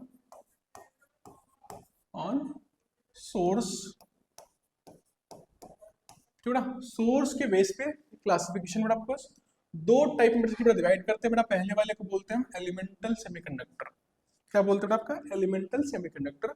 कि अगर हम प्योर एलिमेंट्स को यूज कर ले, जैसे सिलिकॉन हो गया, जर्मेनियम हो गया, इनको अगर यूज कर ले तो बेटा कहलाता है आपका एलिमेंटल सेमीकंडक्टर। यहाँ पे एलिमेंट्स यूज करे जाते हैं, कंपाउंड्स मॉलिक्यूल यूज नहीं करते। तो दूसरा देखो क्या है, उसे बेटा बोलते हैं कंपाउंड सेमीकंडक्टर्स। नाम से क्लियर होगा, कंपाउंड सेमीकंडक्टर वो मटेरियल्स होंगे जहां पर बेसिकली आपका जो मटेरियल होगा वो किसका बना होगा, मॉलिक्यूल का बना हुआ होगा, प्योर नहीं होगा, ठीक है? पर इसके 3 टाइप में डिवाइड किया जाता है कंपाउंड वाले को। ये इनऑर्गेनिक भी हो सकता है, ऑर्गेनिक भी हो सकता है, ऑर्गेनिक पॉलीमर्स भी हो सकते हैं। बेसिकली 3 टाइप के हो सकते हैं, कौन कौन से, इनऑर्गेनिक हो सकता है, ऑर्गेनिक भी हो सकते हैं, और ऑर्गेनिक पॉलीमर। बेटा दोनों में फर्क है, ऑर्गेनिक और ऑर्गेनिक पॉलीमर में। ऑर्गेनिक बेटा सिंपली जैसे मान लो जैसे बेंजीन होता है आपका, इथेनॉल है, प्रोपेनॉल है, ब्यूटेनॉल है, ठीक है, टोल्यून और जितने भी है बड़ा ये कहलाते हैं नॉर्मली ऑर्गेनिक कहलाता है, क्योंकि देखो यहाँ पे 10, 5, 6 कार्बन होते हैं। बड़ा पॉलीमर्स क्या होता है, पॉलिथीन होती है, जो घर में पॉलिथीन यूज करते हैं ना, तो उसमें क्या होता है, बहुत लंबी चेन होती है, सेम चीज रिपीट करते हैं बहुत बार। तो उसमें 100, 200, 500 कार्बन लगे होते हैं। जैसे आपका प्रोटीन्स हो गए, कार्ब्स, कार्बोहाइड्रेट्स हो गए बेटा आपके पास, न्यूक्लिक एसिड्स हो गए, ये सारे एग्जाम्पल किसके होते हैं, पॉलीमर्स के एग्जाम्पल होते हैं, जो बहुत लंबी लंबी चेन बनाते हैं, उनको बड़ा बोलते हैं पॉलीमर्स। तो इसलिए बोला है कि वो इनऑर्गेनिक से ही बन सकते हैं। बड़ा मटेरियल का एग्जाम्पल दे रखा है इन्होंने, कैडमियम सिलिकॉन है, सॉरी सल्फर है, गैलियम आर्सेनिक है। बड़ा ये वाला एग्जाम्पल आपके बहुत बार आता है चैप्टर नंबर 3 के अंदर। याद होगा कि इसका ग्राफ दे रखा था हमारे पास, किसका याद होगा, हमने पढ़ा था ओमिक नॉन ओमिक कंडक्टर्स, मतलब वो कंडक्टर जो ओम्स लॉ को फॉलो करते हैं और कुछ फॉलो नहीं करते। बट उसमें यहाँ पढ़ा था हमने गैलियम आर्सेनिक का एग्जाम्पल, आप याद रखोगे क्योंकि इस पे क्वेश्चन काफी सालों से लगातार आ रहे हैं। वो भी एमसीक्यूज में भी आते हैं और कभी कभी केस बेस्ड स्टडी क्वेश्चन में भी आते हैं। बड़ा था क्या है कि बेसिकली ये वोल्टेज है और ये बड़ा क्या है, करंट है। तो ऐसा ग्राफ जो बनकर आता है कुछ ऐसा बन के आता है कि पहले ग्राफ इसका ऐसे जाता है और फिर ऐसे निकलता है, ठीक है ना। इसका ग्राफ कुछ ऐसा बनता है, बहुत ही अजीब गरीब ग्राफ बनता है कि इसका गैलियम आर्सेनिक का वोल्टेज और करंट के बीच में। बड़ा ध्यान दो यहाँ पे क्या होता है आपके पास, उल्टा बना दिया सपोज, यहाँ बेटा वी कर लोगे, सॉरी यहाँ पे आई रखते हैं लोग, और बेटा यहाँ पे क्या रखते हैं लोग, वी रखते हैं, ठीक है। तो यहाँ कर लो वी, ठीक है बेटा। तो बेटा ये ग्राफ याद करो, रिवाइज इसलिए करा एग्जाम में काफी ज्यादा आता है, चैप्टर नंबर 3 का पार्ट है ये। इसी एग्जाम्पल और गैलियम आर्सेनिक है क्या एग्जाम्पल, सेमीकंडक्टर एग्जाम्पल है ये। तो बेटा देखो ध्यान से होता है क्या है, देखो यहाँ पे पहले ग्राफ ऊपर जाता है, फिर नीचे आता है, फिर ऊपर जाता है, ठीक है बेटा। तो देखो यहाँ पे कहीं भी ग्राफ स्ट्रेट लाइन फॉलो नहीं कर रहा, तो ये ओमिक मतलब आपका ओम्स लॉ तो फॉलो नहीं कर रहा। बट साथ में एक लौता एग्जांपल है जहाँ पे रेजिस्टेंस नेगेटिव आती है। बट देखो ध्यान से ग्राफ किस में बना हुआ है, वी और आई के बीच में। तो देखो वी अपन आई बेटा क्या होता है, बेसिकली वी अपन आई होता है आपके पास आर के बराबर, ठीक बेटा। जैसे इक्वेशन होती है ना, Y is equal to M X होती है, तो बेटा इसको कर सकते हो, V is equal to R into I कर सकते हो। तो देखो बेटा ये v और ये क्या हो गया i, बेटा ये कहलाता है स्लोप। क्या है बेटा, ये स्लोप है, स्लोप होता है। बेटा देखो ध्यान से, क्योंकि ग्राफ यहाँ पे उल्टा आ गया ना नीचे, जब भी ग्राफ ऊपर से नीचे आ रहा हो तो स्लोप बेटा कहते हैं यहाँ पे नेगेटिव है। तो मतलब यहाँ से लेकर यहाँ तक आपकी r की वैल्यू बेटा क्या होती है, नेगेटिव होती है। याद रखना है, पूछते भी एग्जाम में काफी ज्यादा। बाकी देखो ग्राफ ऊपर क्या है, यहाँ पे बेटा ग्राफ कहाँ गया, ऊपर गया है, ग्राफ कहाँ गया, ऊपर गया है। तो यहाँ पे बेटा r पॉजिटिव होता है, यहाँ भी r बेटा क्या है, पॉजिटिव है। जबकि बेटा ये वाला पॉइंट और ये वाला पॉइंट जहां पर ग्राफ ऊपर से नीचे आना चालू हुआ है, बेटा आर की वैल्यू क्या होती है, जीरो होती है। आर की वैल्यू क्या होगी, जीरो होगी, ठीक है बेटा। डिटेल में यहाँ नहीं पढ़ा रहा, तुम्हें पढ़ेंगे डिटेल में आपका, वहां पढ़ते हम करंट इलेक्ट्रिसिटी चैप्टर के अंदर, बट रिवाइज करा रहा था कि ये कभी कभी आते हैं पॉइंट्स, ठीक है, तो आपको याद रखने। बेटा ये इनऑर्गेनिक एग्जाम्पल हो गए, ये ऑर्गेनिक एग्जाम्पल है, एंथ्रासीन डॉप्ड थैलोसाइनामाइंस है। बड़ा फिर ऑर्गेनिक पॉलीमर्स में एग्जांपल आपके पास कौन है, पॉलीपाइरोल है, पॉलीएनिलीन है और पॉलीथायोफिन है। ये सिर्फ आपको एक बार रीड मारना है, एग्जाम में कभी आज तक तो आया नहीं, ना कभी आएंगे, तो not very much tension, simple बेटा बेसिक है कि अगर हम सोर्स के ऊपर क्लासीफाई तो ऐसे क्लासीफाई कर सकते हैं, ठीक बेटा। तो ये हमें पढ़ना भी नहीं, हमें पढ़ना कौन सा, दूसरा वाला। देखो बेटा वो होता है बेसिकली सेमीकंडक्टर बेटा दो टाइप में डिवाइड करा जाता है, जो ये वाला पढ़ेगा बेटा, ये वाला एग्जाम में आएगा और यही हमें सिलेबस में पढ़ना है, ठीक है बेटा। बेटा ये बेसिकली बेस्ड होता है प्योरिटी के ऊपर, बेस्ड ऑन प्योरिटी।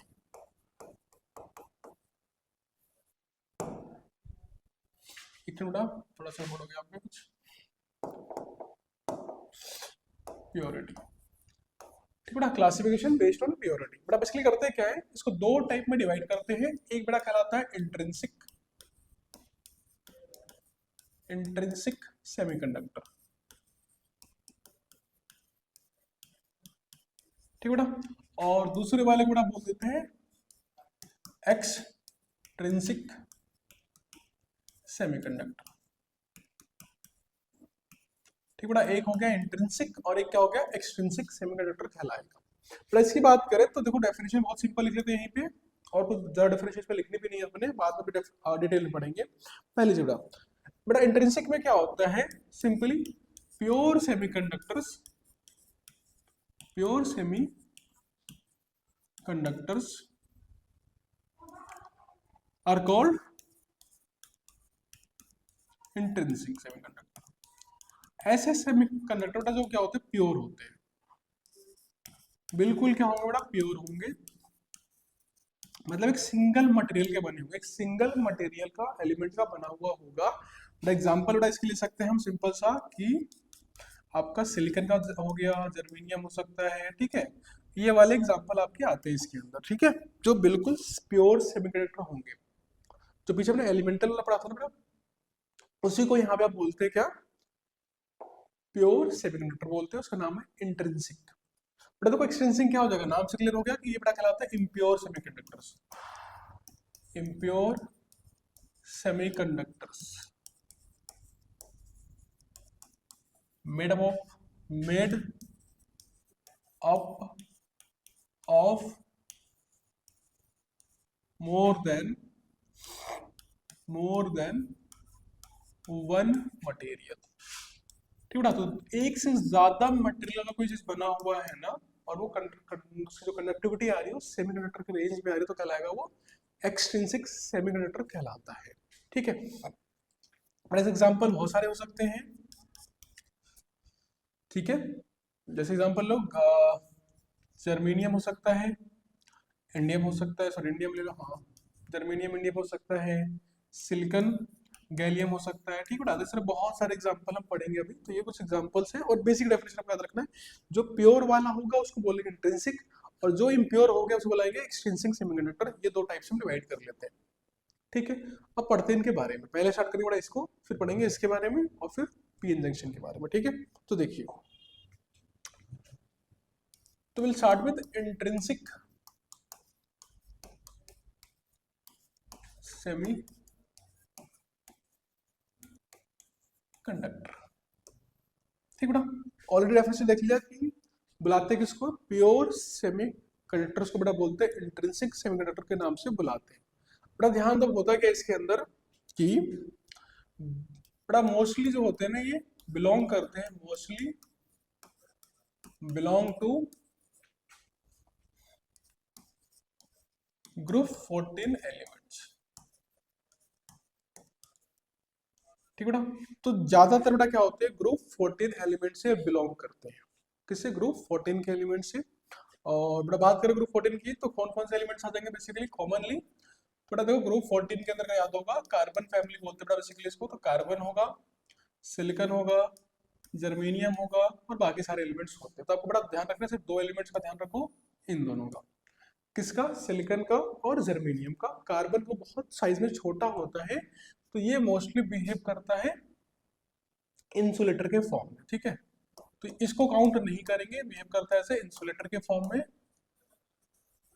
ठीक है। बट इसके जो बड़ा उल्टा जाता है, फिर कंफ्यूजन हो जाओगे।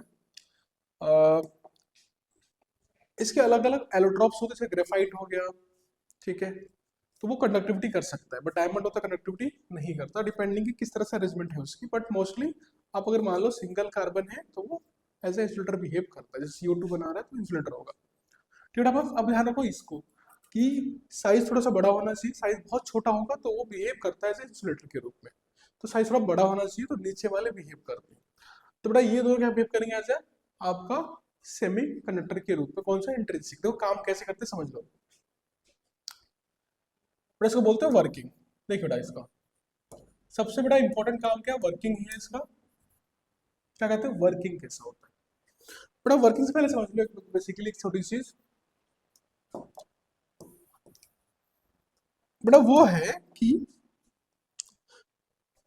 बेटा मेटल्स को बेसिकली, तो मेटल्स भी छोड़ो, सॉलिड्स जो होते हैं ना बेटा, ध्यान रखना। एक बेटा सॉलिड्स होते हैं, बेटा ये चैप्टर आपका होता था 12th के अंदर केमिस्ट्री में, पहला चैप्टर जो सिलेबस से काट कोट हटा दिया इन्होंने, चैप्टर का नाम था सॉलिड्स। बेटा बेसिकली क्या होता है, जितने भी सॉलिड्स होते हैं ना, आप जितने भी सॉलिड्स देखते हो बेटा, इन सॉलिड्स को बेसिकली दो टाइप में डिवाइड किया जाता है। बेटा एक को बोलते हैं क्रिस्टलाइन, बेटा क्रिस्टलाइन सॉलिड्स बोलते हैं। बेटा एक को बोलते हैं सिंपल सा अमॉर्फस, क्या बुलाते हैं इसका, अमॉर्फस बोलते हैं, ठीक है। एक होता है क्रिस्टलाइन सॉलिड, बट एक होता है अमॉर्फस सॉलिड। मतलब दोनों सॉलिड्स ही होंगे, पार्टिकल पास में ही होते हैं, बट फर्क क्या होता है देखो ध्यान से बेटा। क्रिस्टलाइन बेटा क्या होता है कि पार्टिकल्स होता है ना, बिल्कुल एक रेगुलर डिस्टेंस के ऊपर खुद को अरेंज करके रखते हैं। जैसे मान लो आपके पास एक पार्टिकल यहाँ पर है, दूसरा यहाँ, तीसरा यहाँ, चौथा यहाँ। तो देखो सारे पार्टिकल्स क्या होंगे ना, एक दूसरे से एक मिनिमम जो डिस्टेंस फिक्स है ना बेटा, उसी पे रहेंगे। एक रेगुलर अरेंजमेंट होती है इनकी इस तरह से, ठीक है। बिल्कुल एक रेगुलर अरेंजमेंट में होते हैं, पार्टिकल का डिस्टेंस क्या होगी, एक दूसरे से फिक्स होती है। तो कोई सॉलिड अगर इस फॉर्म में रह रहा हो ना, तो बेटा क्या कहलाएगा, क्रिस्टलाइन कहलाता है नॉर्मली। बेटा अमॉर्फस में क्या होता है कि इसके अंदर जो पार्टिकल्स होते हैं ना, पास तो होंगे, बट इनका कोई रेगुलर अरेंजमेंट नहीं। कोई पार्टिकल तो यहाँ पे, तीसरा यहीं पे आ गया, चौथा यहाँ पे, पांचवा कहीं भी हो सकता है। तो बेटा यहाँ पे क्या होता है, पार्टिकल्स कहीं भी हो सकते हैं अपनी मर्जी से। कहीं पे गैप ज्यादा हो जाएगा, कहीं पे गैप क्या होगा, थोड़ा सा कम हो जाएगा, कुछ इस तरह से। कहीं यहीं, कोई यहाँ बैठा, कोई यहाँ बैठा, कोई यहाँ बैठा, बन गया इस तरह से। तो अगर एक पार्टिकल्स एक रेगुलर अरेंजमेंट में बैठे हुए हो, दैट इज क्रिस्टलाइन। अगर अपनी मर्जी से कहीं भी फैल के बैठ जाए, दैट इज अमॉर्फस। दोनों सॉलिड ही होंगे, बट प्रॉपर्टी थोड़ी सी अलग हो जाती है। एग्जाम्पल ले सकते हैं, जैसे मान लो आपके पास NaCl है, ठीक है बेटा, शुगर हो गया आपके पास, जो चीनी खाते हो आप वो हो गया। ये सारे एग्जाम्पल होते हैं क्रिस्टलाइन के। बेटा इस एग्जाम्पल होता है ग्लास। क्या होता है? ग्लास। ठीक है, ये बेसिक सा डिफरेंस होता है दोनों के बीच में, और क्रिस्टलाइन और मोरफस के बीच में। अब ध्यान दो पढ़ाई क्यों, क्योंकि जो आपके सेमी कंडक्टर मटेरियल्स होते हैं ना, ये बिलोंग करते हैं क्रिस्टलाइन सॉलिड से। बड़ा किससे बिलोंग करेंगे? क्रिस्टलाइन से। तो आपके जो सेमी कंडक्टर मटेरियल्स होते हैं, semi conductor materials, semi conductor materials belongs to crystalline solids. ठीक बड़ा, हाँ बिलोंग करते हैं क्रिस्टलाइन सॉलिड्स से। ठीक है, तो बेटा यहां भी क्या होगा कि इसके अंदर जो पार्टिकल्स होंगे ना, एक रेगुलर डिस्टेंस पे खुद को अरेंज करके बैठे होते हैं। एग्जांपल बेटा ले लेते हैं कि हम एग्जांपल ले रहे हैं किसका? सिलिकॉन का। या जर्मनी मिलते हैं, कोई भी ले सकते हो आपका, सिलिकॉन या फिर जर्मनी ले सकते हो। सिलिकॉन लेते हैं, ले लिया तो मान लेते सिलिकॉन हमारा सेमीकंडक्टर है। ठीक बेटा, इसका देखते हो वर्किंग, ये काम करता कैसे बेसिकली। ठीक बेटा, क्या लेते हैं इसका? वर्किंग। ठीक बेटा, कि आखिर में काम कैसे करता होगा, कंडक्टिविटी कैसे कर पाता है। तो बेटा देखो ध्यान से, क्योंकि मैंने पिछले लिखवाया था ना कि बेसिकली बिलोंग करते हैं ग्रुप 14 से कार्बन के ग्रुप में। तो अपने बचपन से पढ़ा होगा कि कार्बन के आउटर में 4 इलेक्ट्रॉन होते हैं। कितना था? कार्बन के आउटर में 4। तो इन सबके बेटा आउटर में की बात करें ना, आउटर सेल के अंदर, तो 4 इलेक्ट्रॉन ही होते हैं। इसके पास भी 4, इसके पास भी 4, इसके पास भी 4। तो ये इन सब के आउटर में 4 ही इलेक्ट्रॉन्स होते हैं, वो याद रखने हैं आपने। सो देखिए क्या होगा, तो बेटा होगा क्या कि आपके वर्किंग में सिलिकॉन जो होगा ना, वो खुद को अरेंज करके किस फॉर्म में बैठा होगा? क्रिस्टल के फॉर्म में। तो देखो बेटा क्या होगा, ये सिलिकॉन आया, सिलिकॉन आया, सिलिकॉन आया, बहुत सारे सिलिकॉन बना देते हैं एक बार। तो सिलिकॉन खुद को बेटा क्रिस्टल के फॉर्म में अरेंज करके बैठे होते हैं ताकि बॉन्डिंग अच्छी हो जाए। तो बेटा ये आपके सारे के सारे सिलिकॉन ले लिए हमने, एक बार और ले लेते हैं। Silicon, silicon, silicon, silicon, silicon. तो मान लो ये आपका क्रिस्टल है। ठीक है बेटा, क्या आपका क्रिस्टल है। अब ध्यान सुनिए बेटा, कार्बन की तरह क्या करते हैं कि ये जो सिलिकॉन्स होते हैं इनको अपने 8 पूरे करने होते हैं। कितने पूरे करने हैं? 8। क्योंकि 8 पूरे करने हैं तो इनको बॉन्डिंग बनानी पड़ती है। तो ये नहीं होता कि बैठे हुए बस खाली खाली, खाली खाली नहीं बैठे होंगे, बॉन्डिंग करना पड़ेगा इनको ताकि अपने 8 पूरे कर ले। थोड़ा करता कैसे, मान लो इसको पकड़ते हैं सिलिकॉन को, थोड़ा क्या कर रहा है, ये अपने एक इलेक्ट्रॉन यहाँ रखेगा, इससे बोला तू भी रख, फिर एक यहाँ रखेगा, बोला तू भी रख, इससे बोलेगा कहेगा तू भी रख, इसको बोला और तू भी रख। तो बेटा बेसिकली सिलिकॉन के ना बीच वाले की बात करें, उसमें 4 थे। कितने थे? 4। इसने एक बॉन्डिंग इससे बनाई, एक बॉन्डिंग इससे, एक बॉन्डिंग इससे और एक बॉन्डिंग इससे। 8 हो गए। 4 खुद के थे, 4 बगल वाले से बना लिए, तो 8 पूरे हो गए। मतलब ये सिलिकॉन अब सुकून की जीवन जी रहा है क्योंकि इसके 8 पूरे हो चुके हैं, चारों पड़ोसी मिल चुके हैं, अब ये जीवन में शांति आ चुकी है, स्टेबिलिटी अच्छी खासी मिल चुकी है। बड़ा सेम चीज जब ये करेगा तो बाकी को नहीं करेंगे, तो बाकी सिलिकॉन में सेम चीज करके बैठे होते हैं। जैसे बड़ा बोला इसकी बात करो, एक इससे बना लिया इसने, बड़ा एक कहाँ बना लेगा? इधर वाले के साथ। एक बड़ा बना लिया किसके? इसके वाले के साथ, और एक बना लिया इसने इसके वाले के साथ। हो गए 8 पूरे। तो जितने भी सिलिकॉन बेटा होते हैं सेम प्रोसेस को फॉलो करते हैं, और वो बेटा क्या करेंगे, अपने बगल वालों के साथ अपने 4 बॉन्ड कंप्लीट करके बैठ जाते हैं। इससे लगभग हर एक जो आपका सिलिकॉन है ना, वो अपने स्टेबिलिटी को अचीव कर चुका होता है और शांति से अपना जीवन व्यतीत कर रहे होते हैं। ठीक बेटा, इसको पहले पूरा कर लेते हैं बॉन्ड को मैं सबको। ठीक है, कहाँ रह गए? ये रह गया बेटा, ये रह गया, ये रह गया, ये रह गया, ये हो गया, ये हो गया, ये हो गया, ये हो गया, this one, this one, this one, this one, this one, this one, this this this this this this this one, this one, this one, this one, this one, this one। बड़ा ध्यान रखना, जो ये कॉर्नर में है ना, ये भी बगल वालों के साथ, ऊपर वालों के साथ, क्योंकि हमने कुछ ही लिए एलिमेंट्स, बहुत सारे होते हैं, ये अपने पड़ोसियों के साथ बॉन्डिंग में बिजी होते हैं।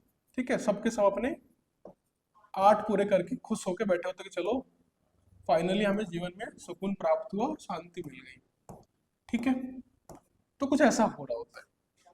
ठीक है, परफेक्टली ऐसा कुछ होगा। अब देखो दिक्कत क्या है ना कि सुकून तो किसी को जीवन में नहीं मिलता, इनको कहाँ से मिलेगा? अभी मान लो सुकून में है। अब ध्यान दो कि इसमें हर एक सिलिकॉन के पास 4 इलेक्ट्रॉन है और चारों कहाँ पर है? बॉन्डिंग में। तो देखो ध्यान से इधर लिखता हुआ कहीं पे कि इनिशियली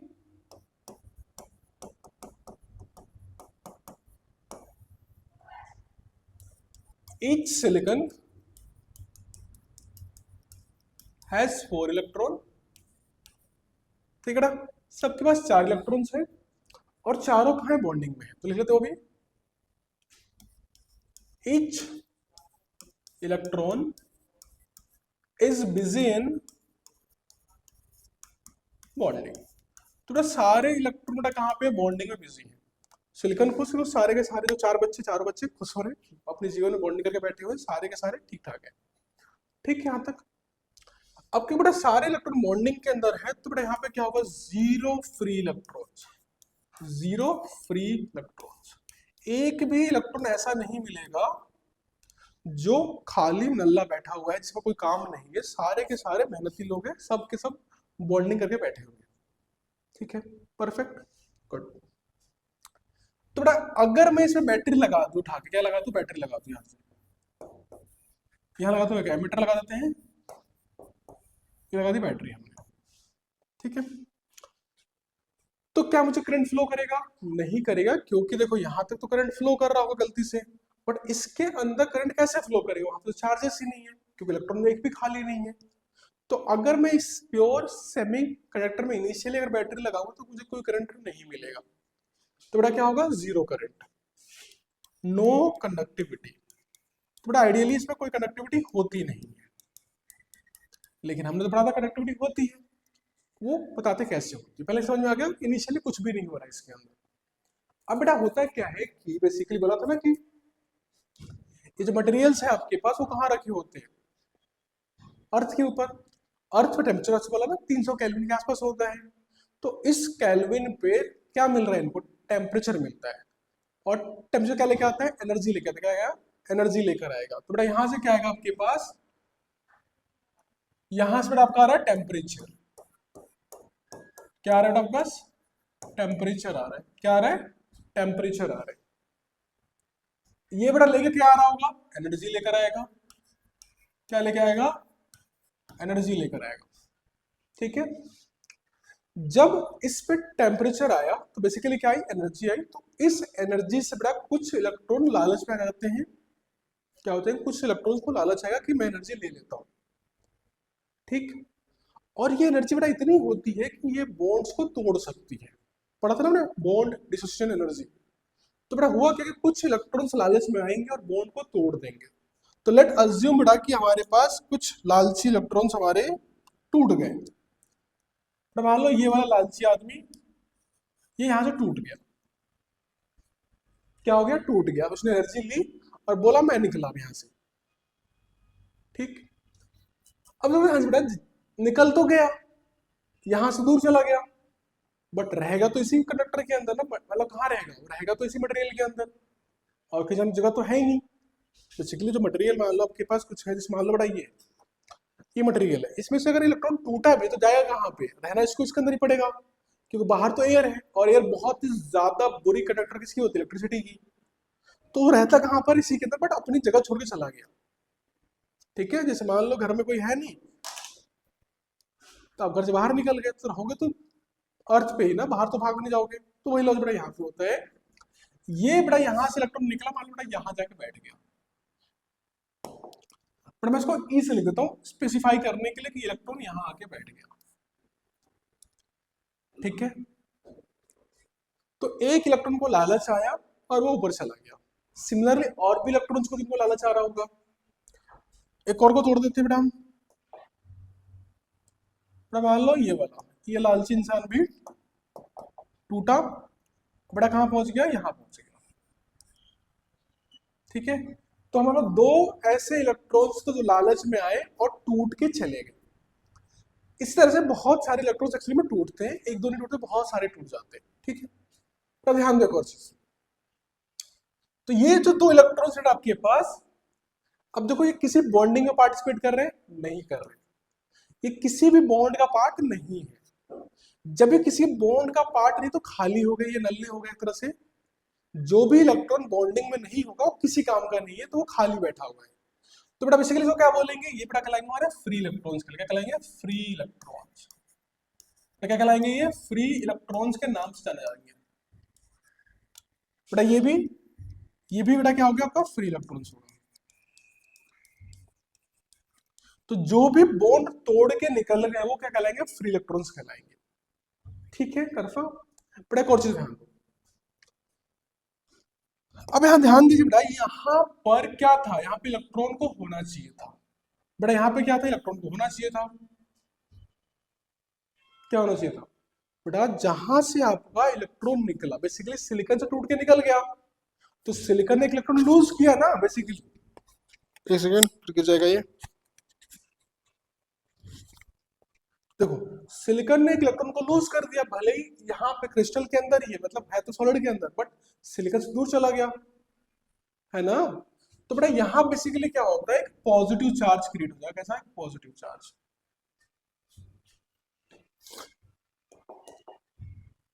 ठीक है, एक और चीज, जहां से इलेक्ट्रॉन निकल के गया वहां पे होना क्या चाहिए था? इलेक्ट्रॉन को होना चाहिए था।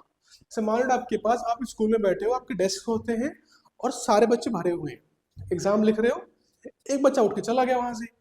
क्या मान लो क्लास चल रही है, नॉर्मल स्कूल चल रहा है और सारे डेस्क आगे भरे होते हैं, तब आप लगभग नॉर्मल है ना कि नॉर्मली आपका सीट फिक्स होता है कि मैं यहाँ बैठूंगा, वो वहां बैठेगा, वो वहां बैठेगा। लेकिन एक बच्चा बीमार पड़ गया, वो चला गया, आया ही नहीं स्कूल, मतलब बीमार हो गया, तो उसके पेरेंट्स आए लेके चले गए उसको, तो उसकी सीट क्या होगी? खाली होगी। क्या होगी? खाली होगी। तो यहाँ भी क्या होता है कि इलेक्ट्रॉन जहां से उठ के गया ना, वो जगह खाली हो जाती है। वहां पे एक बच्चे को होना चाहिए था, वो वहां पे है नहीं। तो बेटा बेसिकली इसको बोलते हैं होल। बेटा क्या बुलाते हैं इसको? होल बुलाते हैं। तो देखो यहाँ बेटा क्या होगा? ये कहलाएगा आपका होल, कहलाएगा। क्या कहलाता है बेटा? ये होल। तो ये कहलाएगा होल। बेटा देखना, होल ध्यान रखना, होल होते हैं पॉजिटिव। होल मतलब वो खाली जगह है। और यहाँ पे होगा क्या? पॉजिटिव चार्ज, क्योंकि सिलिकॉन ने इलेक्ट्रॉन को लूज किया है। सिलिकॉन ने बेटा क्या किया? इलेक्ट्रॉन को लूज कर दिया, तो उसमें पॉजिटिव चार्ज होगा। इलेक्ट्रॉन आपको पता है बेटा क्या होता है? वो नेगेटिव होता है। क्या होता है? वो नेगेटिव होता है। ठीक है, तो इलेक्ट्रॉन के छोड़ के जाने जो दो चीजें हुई, एक होल क्रिएट हुआ और एक इलेक्ट्रॉन क्रिएट हुआ। तो दो चीजें बेटा क्या हुआ? क्रिएट हो जाती है। तो बेटा यहां पे क्या बोला मैंने फाइनली?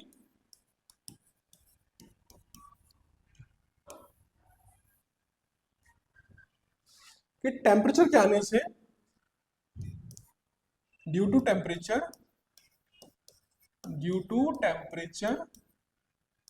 फ्यू इलेक्ट्रॉन्स,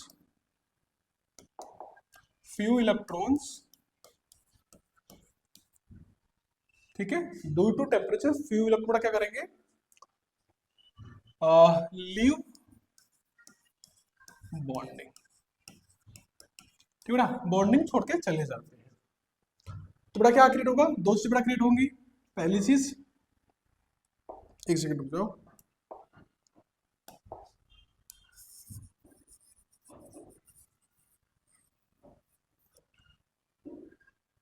एक सेकंड और रुको, दोबारा लिखते हैं पूरे को ताकि जगह मिल जाए ऐसा कैसा में।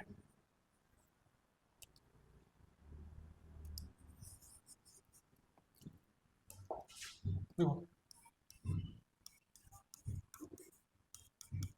तो क्या लिखना आपके पास कि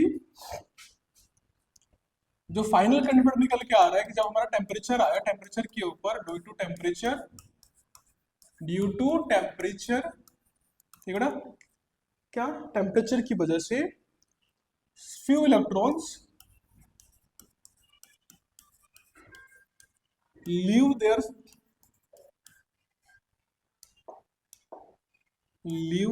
देयर पोजिशन या लीव देयर बॉन्डिंग। बड़ा वो बॉन्डिंग तोड़ के चले जाएंगे। कुछ इलेक्ट्रॉन आपके बॉन्डिंग तोड़ के निकल लिए। जब ये निकल लिए क्या होगा? तो क्रिएट करते हैं, क्रिएट्स अन इलेक्ट्रॉन। बड़ा एक इलेक्ट्रॉन मिलेगा और एक क्या मिलेगा? And a hole. ठीक है, तो दो चीजें बड़ा मिलने वाली है, क्रिएट करेगा होल और एक क्या क्रिएट करने वाला है, इलेक्ट्रॉन। ये आपकी दो चीजें होने वाली है। ओके यहां तक? ठीक है, अब देखो क्या होगा। बड़ा फिर से बैटरी लगा रखी है मैंने, बैटरी लगा दी। अब ध्यान दो, आपके पास बैटरी लगाने में मतलब क्या होता है कि इस वाले एंड पे क्या रहा है, पॉजिटिव चार्ज, तो बैटरी अपने पॉजिटिव लगा रखे हैं यहाँ पे। बट यहाँ पे क्या आ रहा है आपका, नेगेटिव चार्ज आ रहा है। ठीक है, क्या आ रहा है, नेगेटिव चार्ज। तो ध्यान रखो आपके पास, अब ये वाले इलेक्ट्रॉन और ये वाले इलेक्ट्रॉन ये खाली बैठे हुए नल्ले इलेक्ट्रॉन और फ्री इलेक्ट्रॉन्स हैं। ये दोनों बेटा अट्रैक्ट कहाँ पे होंगे, पॉजिटिव की तरफ अट्रैक्ट होना चालू हो जाएंगे। क्या होंगे, ये पॉजिटिव की तरफ अट्रैक्ट होंगे। तो बेटा ये वाला देखो इधर मूव करेगा और ये वाला कहाँ मूव करेगा, इधर बैटरी के प्रेजेंस के अंदर। ये दोनों के दोनों बैटरी की तरफ क्या होंगे, अट्रैक्ट होंगे। तो देखो क्या हुआ, इस मटेरियल के अंदर जितने भी इलेक्ट्रॉन्स टूट के अलग हो गए थे वो सारे के सारे बेटा क्या होंगे, बैटरी की वजह से इधर आना चालू हो गए। जैसे ही इलेक्ट्रॉन मूव करना चालू हो, क्या मिल गया, करंट मिल गया। तो पहले इस मटेरियल में कोई इलेक्ट्रॉन था नहीं तो करंट हमें मिल नहीं रहा था। अब क्या हो रहा था, करंट मिलना चालू हो गया। तो क्या मिलेगा यहाँ पे, विल गेट करंट। तो इस बार में हमारे पास क्या हुआ, करंट मिलना चालू हो गया। क्या मिल गया, करंट हमें मिल गया। इसको दोबारा लिख देते हैं, आया समझ बेटा, क्या मिल गया हमें, करंट मिल गया, क्योंकि इलेक्ट्रॉन इधर अट्रैक्ट हुए। बेटा एक और चीज देखो फिर से, मैं फिर से बोला कि मान लिया, बोला था ना कि आपके पास कि आगे वाली डेस्क से बच्चा उठ के चला गया, जहां भी बाथरूम गया, बाथरूम गया, घर चला गया। तो अब क्या हो सकता है कि पहले जो पीछे वाले बच्चे थे वो आगे आ सकते हैं बैठ के। लॉजिकल है ना कि अगर मान लेते आगे वाला चला गया तो पीछे वाले मतलब आगे चले जा सकते हैं, आगे जा सकते हैं, हम आगे चले जाते हैं। तो बेटा यहाँ भी क्या होता है, देखो ध्यान से, मान लो बेटा आपके पास कि ये मटेरियल था आपके पास, क्या था, मटेरियल था। तो बेटा देखो एक इलेक्ट्रॉन बेटा यहाँ लगा हुआ था, एक इलेक्ट्रॉन यहाँ पे था, एक इलेक्ट्रॉन यहाँ पर, एक इलेक्ट्रॉन यहाँ पर, एक इलेक्ट्रॉन यहाँ पर। ठीक है, ये बॉन्डिंग हो रखी थी। देखो बॉन्डिंग मतलब देखो ध्यान से, यहाँ पे electron electron electron electron electron electron electron electron, ये डॉट्स किसको दिखा रहे, इलेक्ट्रॉन को दिखा रहे। ध्यान रखो सिलिकॉन मैंने बनाया है, बट वो पार्ट किसका है, वो सिलिकॉन का ही तो पार्ट है, इलेक्ट्रॉन। तो सिलिकॉन आपको दिखाई नहीं देता, दिखाई क्या देता है, आपको इलेक्ट्रॉन दिखते हैं। बेसिकली आप जब देखोगे माइक्रोस्कोप के अंदर, और देख सकते नहीं पर समझाने के लिए कि ये आपको दिखेंगे इलेक्ट्रॉन्स पैक्ड थे पूरी तरह से। ठीक, अब सब बॉन्डिंग में थे, सारे कहाँ थे, बॉन्डिंग में थे। लेकिन बेटा क्या हुआ कि गलती से ये इलेक्ट्रॉन निकल के चला गया यहाँ से।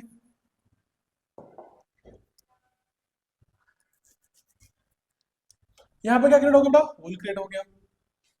क्या क्रिएट हुआ, होल क्रिएट हुआ।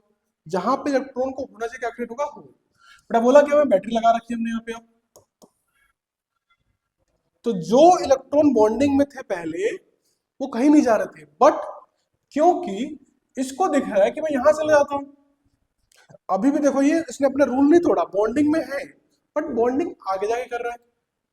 कर तो बॉन्डिंग ही रहा है ना, मतलब क्लास में तो बैठे रहोगे, क्लास के बाहर तो नहीं जा रहे हैं ना आप, मतलब स्कूल गए पढ़ाई कर रहे हो, आगे वाली सीट खाली हो गया, आप आगे चले आए, तब भी तो पढ़ाई कर रहे हो ना। पर यहाँ भी क्या होता है, ये इलेक्ट्रॉन बेटा यहाँ चला जाता है, क्योंकि देखो यहाँ पे पॉजिटिव पॉजिटिव पड़े हुए हैं, यहाँ क्या पड़ा हुआ है, नेगेटिव नेगेटिव। तो अगर आगे वाली सीट खाली मिलेगी ना तो इलेक्ट्रॉन थोड़े आगे निकल जाते हैं, अगर उनको बाहर से बैटरी मिली तो जैसे बेटा अट्रैक्शन मिली, ये इलेक्ट्रॉन को दिखा कि मैं यहां जाके रह सकता हूं। तो क्या होगा, तो इलेक्ट्रॉन देखो यहाँ आ गया, इलेक्ट्रॉन यहाँ आ गया, होल बेटा कहाँ क्रिएट हो गया, ये बैटरी लगी हुई है अभी। अब क्या होगा, ये वाला यहाँ चला जाएगा, ये वाला यहाँ आएगा। तो फाइनली क्या होगा आपके पास, electron electron electron electron, hole कहाँ पहुंच गया, यहाँ पहुंच गया।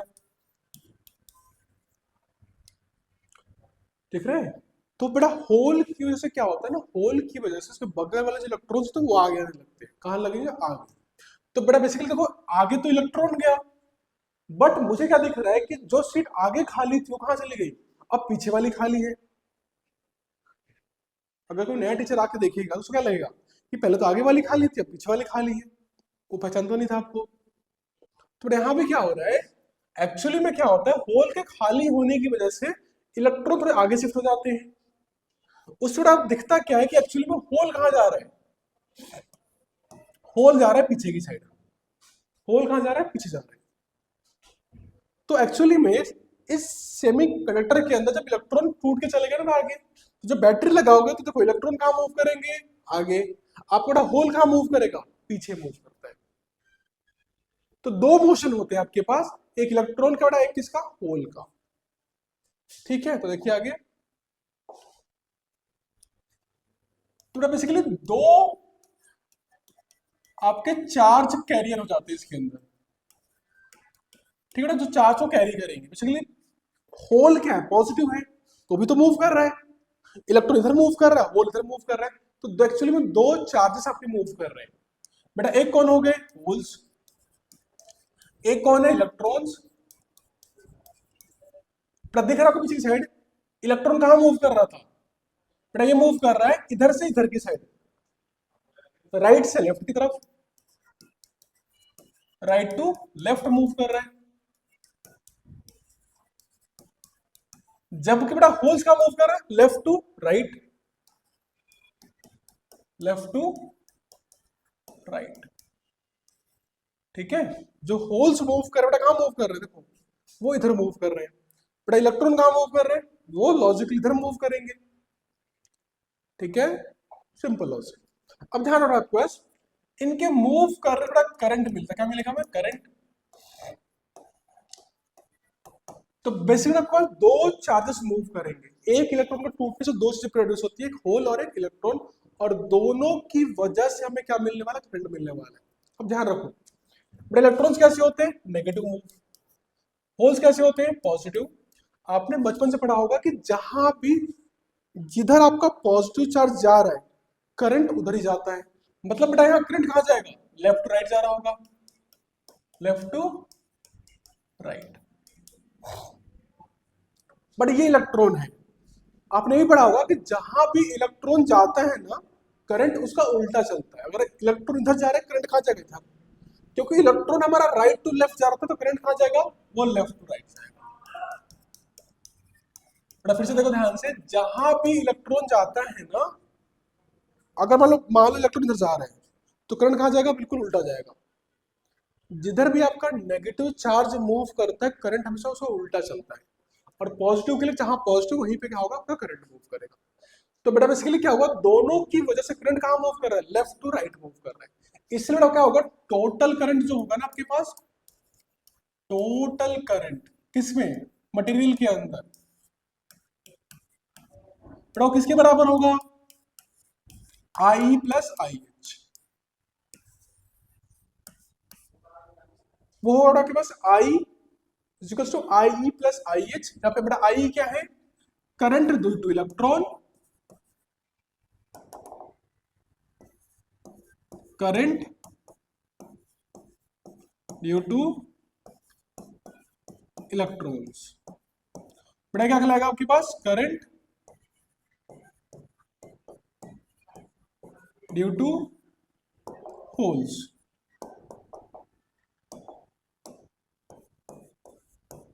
ठीक है बेटा, तो current due to electrons, current due to holes, ये बेसिक से आपकी कंडीशन हो जाती है। तो दोनों को मिला के बेटा क्या मिलता है, करंट मिलता है। एक और बेटा आपके पास, नोट कर लो इसको लिख के, कि इंट्रिंसिक के अंदर नंबर ऑफ इलेक्ट्रॉन्स और नंबर ऑफ होल्स, बेटा दोनों क्या होंगे, सेम। बेटा क्या आपके पास नंबर ऑफ इलेक्ट्रॉन्स है, ये जो करंट कैरी करने वाले हैं। बेटा क्या हो जाएगा, नंबर ऑफ होल्स हो जाएंगे, नंबर ऑफ होल्स हो जाएंगे, नंबर ऑफ इलेक्ट्रॉन्स है, नंबर ऑफ होल्स।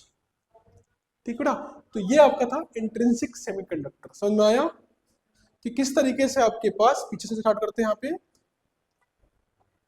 कि प्योरली आपका सिलिकॉन था, चार बॉन्डिंग बना रहा था, बट टेम्परेचर है, इलेक्ट्रॉन टूट गए, उसके टूटने से दो चीजें मिली, इलेक्ट्रॉन और एक होल। इलेक्ट्रॉन नेगेटिव, होल क्या होगा, पॉजिटिव होगा। इलेक्ट्रॉन इधर मूव करेगा, होल इधर मूव करेंगे, दोनों मिला के करंट क्या होगा, सेम मिलेगा। तो इसका मतलब प्योर सेमीकंडक्टर जो था ना इंट्रिंसिक, उसका टेम्परेचर पे डिपेंडेंट होता है।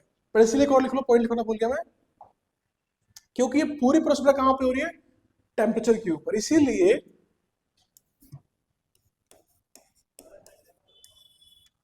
एट 0 केल्विन, बेटा किसके ऊपर, 0 केल्विन के ऊपर सबसे मिनिमम टेम्परेचर बेटा यही होता है, या फिर बोल सकते हो इसको, या फिर -273 डिग्री सेल्सियस के ऊपर, या तो 0 केल्विन बोल लो या -273 डिग्री सेल्सियस बोल लो। बेटा इस टेम्परेचर के ऊपर जो कंडक्टिविटी होती है ना, कंडक्टिविटी ऑफ इंट्रिंसिक बिकम्स 0, ठीक है ना। तो जो कंडक्टिविटी होगी इंट्रिंसिक सेमीकंडक्टर की, हो जाएगी 0 हो जाती है।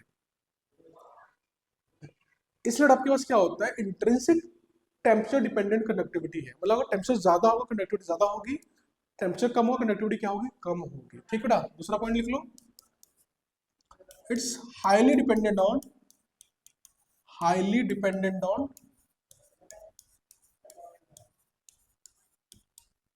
ऑन टेम्परेचर, ठीक है ना। तो टेम्परेचर बहुत ज्यादा डिपेंड करता है, क्योंकि टेम्परेचर ज्यादा होगा तभी आपको इलेक्ट्रॉन्स मिलेंगे। अब नॉर्मली क्या होता है कि एट रूम टेम्परेचर जो बड़ा बेसिकली मान के चलते हैं 25 डिग्री सेल्सियस के आसपास मान लो, या 40 के आसपास मान लो, 25 से लेकर 40 के आसपास, very few electrons and holes are created, ठीक है आपके पास। तो भले ही टूट रहे इलेक्ट्रॉन, बड़ा टूटने के बावजूद भी क्या होता है, जो इलेक्ट्रॉन्स और होल्स प्रोड्यूस होते हैं ना, वो बहुत कम होते हैं, बहुत ज्यादा कम होते हैं। क्या होता है, बहुत ज्यादा कम होते हैं। तो बेटा बहुत कम होने की वजह से बेटा क्या होता है, क्योंकि अब देखो ध्यान से, जो हमारा वायर अगर यूज करें कोई सेमीकंडक्टर का, तो कहाँ यूज करेंगे, अपने घर में यूज करेंगे। अब ऐसा तो नहीं इसको गर्म करके रखो बिल्कुल, जाके माउंट क्या कहते हैं उसको, वोल्केनो पे बैठ जाओ कि वहीं पे यूज करेंगे, क्योंकि टेम्परेचर बहुत कम है हमारे अर्थ के ऊपर, जो नॉर्मली 25-30 बहुत ज्यादा नहीं है टेम्परेचर, बहुत कम टेम्परेचर है। इस टेम्परेचर के ऊपर आपके बहुत कम इलेक्ट्रॉन्स क्या होते हैं, टूटते हैं, तो कंडक्टिविटी बहुत कम होती है। थोड़ा क्या होता है, वेरी लो कंडक्टिविटी। तो ऐसे कंडक्टिविटी क्या होती है, बहुत ज्यादा ही कम होती है, हेंस नो प्रैक्टिकल यूजेस या प्रैक्टिकल एप्लीकेशन। तो भाई ये इतनी कम कंडक्टिविटी देता है ना हमें, कि रियल लाइफ में से कोई खास यूज है भी नहीं, कहीं भी यूज नहीं करते हम प्योर सेमीकंडक्टर को, क्योंकि इतनी कम कंडक्टिविटी देगा ना कि हमें किसी काम का रह नहीं आए, ठीक है। पढ़ा क्यों, क्योंकि हम आगे इसको थोड़ा सा इंप्रूव करेंगे डोपिंग करके, फिर ये काम का बन जाता है हमारे पास, ठीक है। तो प्योर वाला हम पढ़ लिया कि ऐसे काम करता है, बट ये किसी काम का है नहीं रियल लाइफ में, कंडक्टिविटी बहुत कम देता है, ठीक है। एक बार लिख लो फटाफट इसको, और लिखना हो तो, नहीं तो आपको वीडियो लिंक के अंदर नीचे डिस्क्रिप्शन में आपको लिंक मिल जाएगी पूरी इसकी पीडीएफ की, तो आप देख लेना वहाँ से, ठीक है। फिर भी लिखना हो तो लिख सकते हो। देखो ये वाला पेज है, और पीछे कौन सा पढ़ा था हमने, ये तो समझाने के लिए था। ये वाला आपको आना चाहिए शीशे, क्योंकि एग्जाम में पूछ जा सकते हैं आपसे क्या होता है प्रॉपर्टीज, बड़ा याद रखना दोनों की साइड, कि इनिशियली क्या था फाइनली क्या बन गया। बड़ा बेसिकली ये था आपका मेन, इंट्रिंसिक आपके प्योर को बोलते हैं, और साथ में वो ग्रुप 14 से ही बिलोंग करते हैं मोस्ट ऑफ द टाइम। ये डिफरेंस था दोनों के बीच में, इंट्रिंसिक और एक्सट्रिंसिक के बीच में, ठीक है। लिखो थोड़ा, लिख लिया, ओके। तो इतना रखना है इस चैप्टर के अंदर, इस लेक्चर के अंदर, इसको रिवाइज कर लेना अच्छे से। मिलते हैं आपको नेक्स्ट लेक्चर, तब तक प्लीज सब्सक्राइब कर लेना चैनल को और लाइक कर देना, और ताकि नोटिफिकेशन आपको आती रहे नए नए वीडियोस की, और ठीक है। तो मिलते हैं नेक्स्ट लेक्चर के अंदर, इसको अच्छे से रिवाइज कर लेना, क्योंकि नेक्स्ट वाले पढ़ने वाले हैं हम, कौन सा वाला रहेगा बेटा, एक्सट्रिंसिक, और इसी में बेटा इसी में आता है आपका पी टाइप एन टाइप निकल के आते हैं। Okay, thank you.